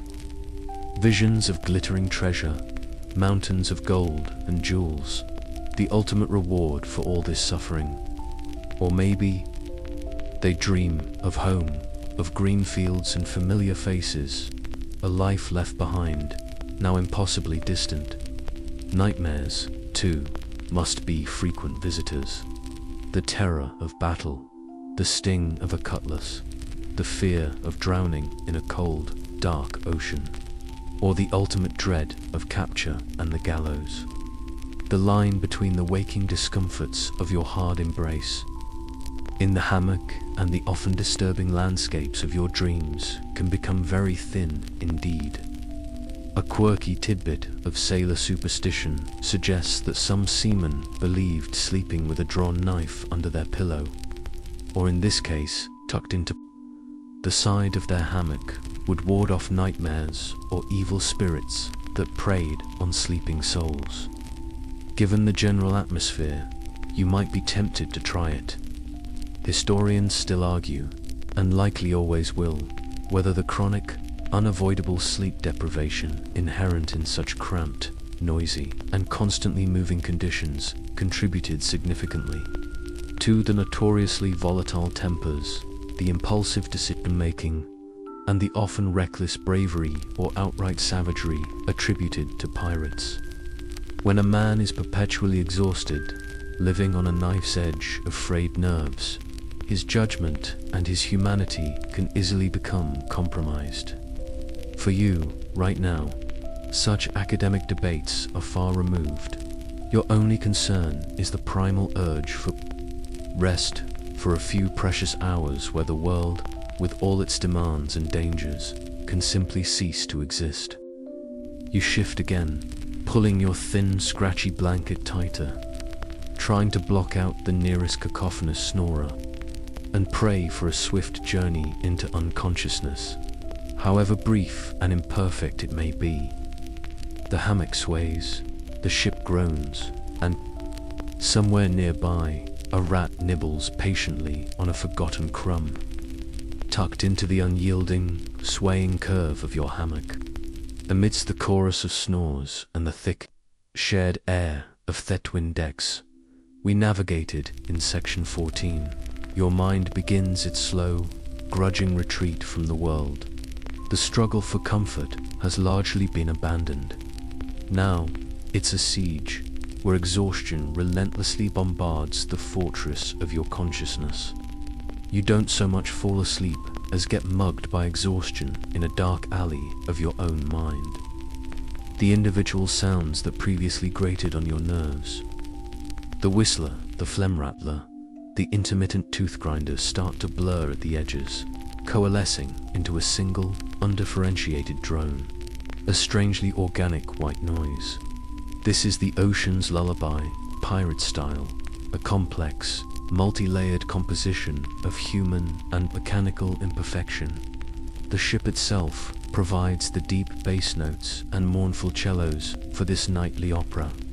Its timbers, those massive ribs and planks you saw being patched and mended in Section 6, are constantly in motion, stressed by the relentless pressure of the sea and the force of the wind on the masts and rigging.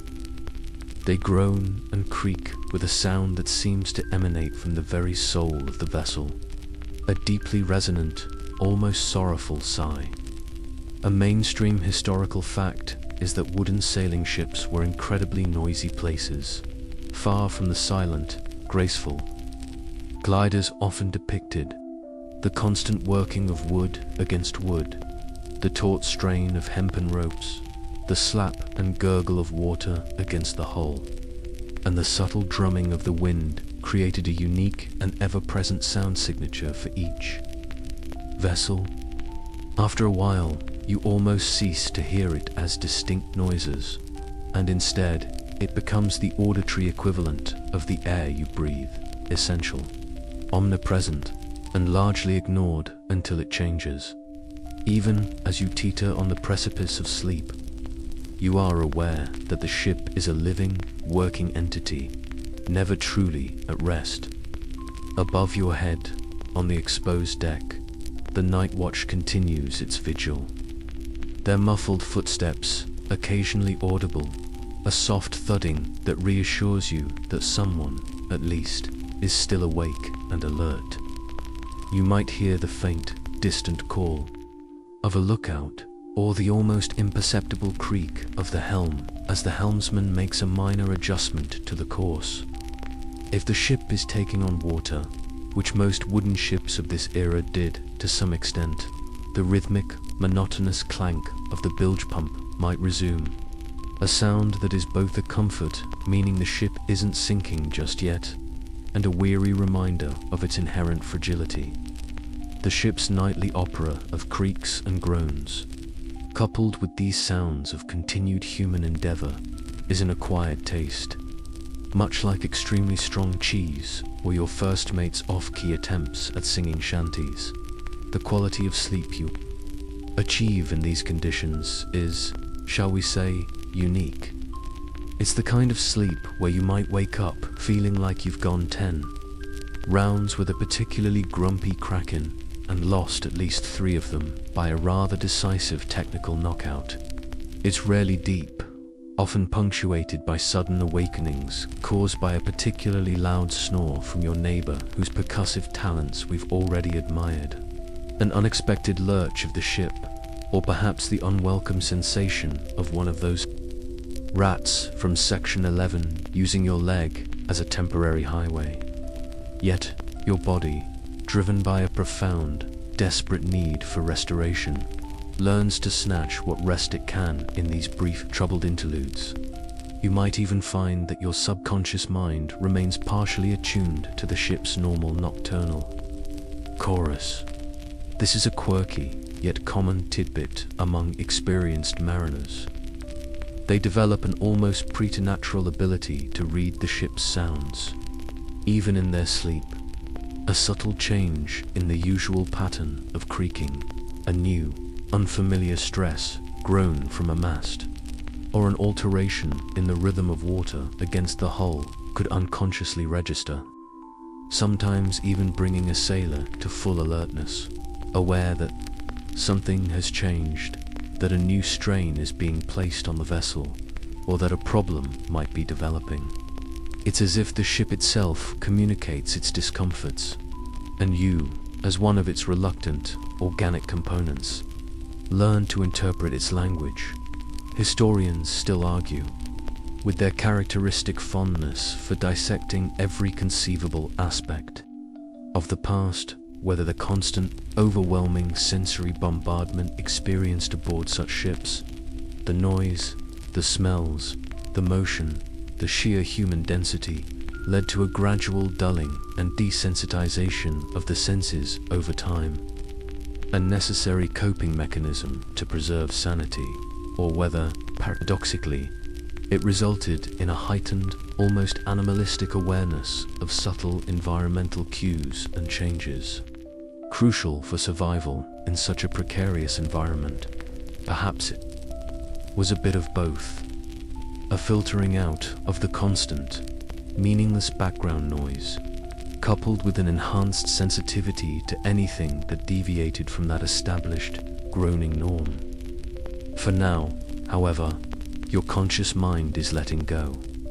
The individual threads of sound, smell, and motion begin to weave themselves into a thick, encompassing blanket.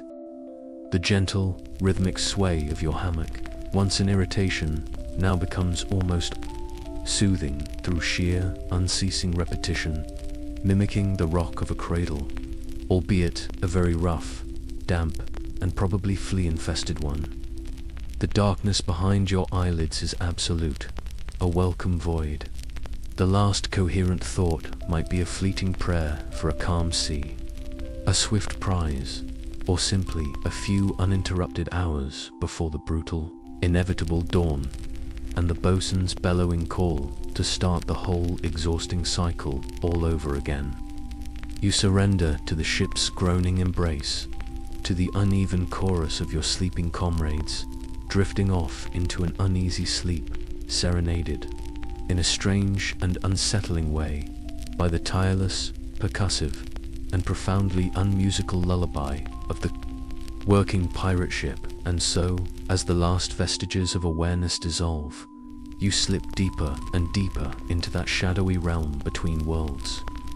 The cacophony of the ship, the snores and the creaks, the distant slap of water, all begin to merge, to soften, their sharp edges blurring into a single, continuous, undulating hum.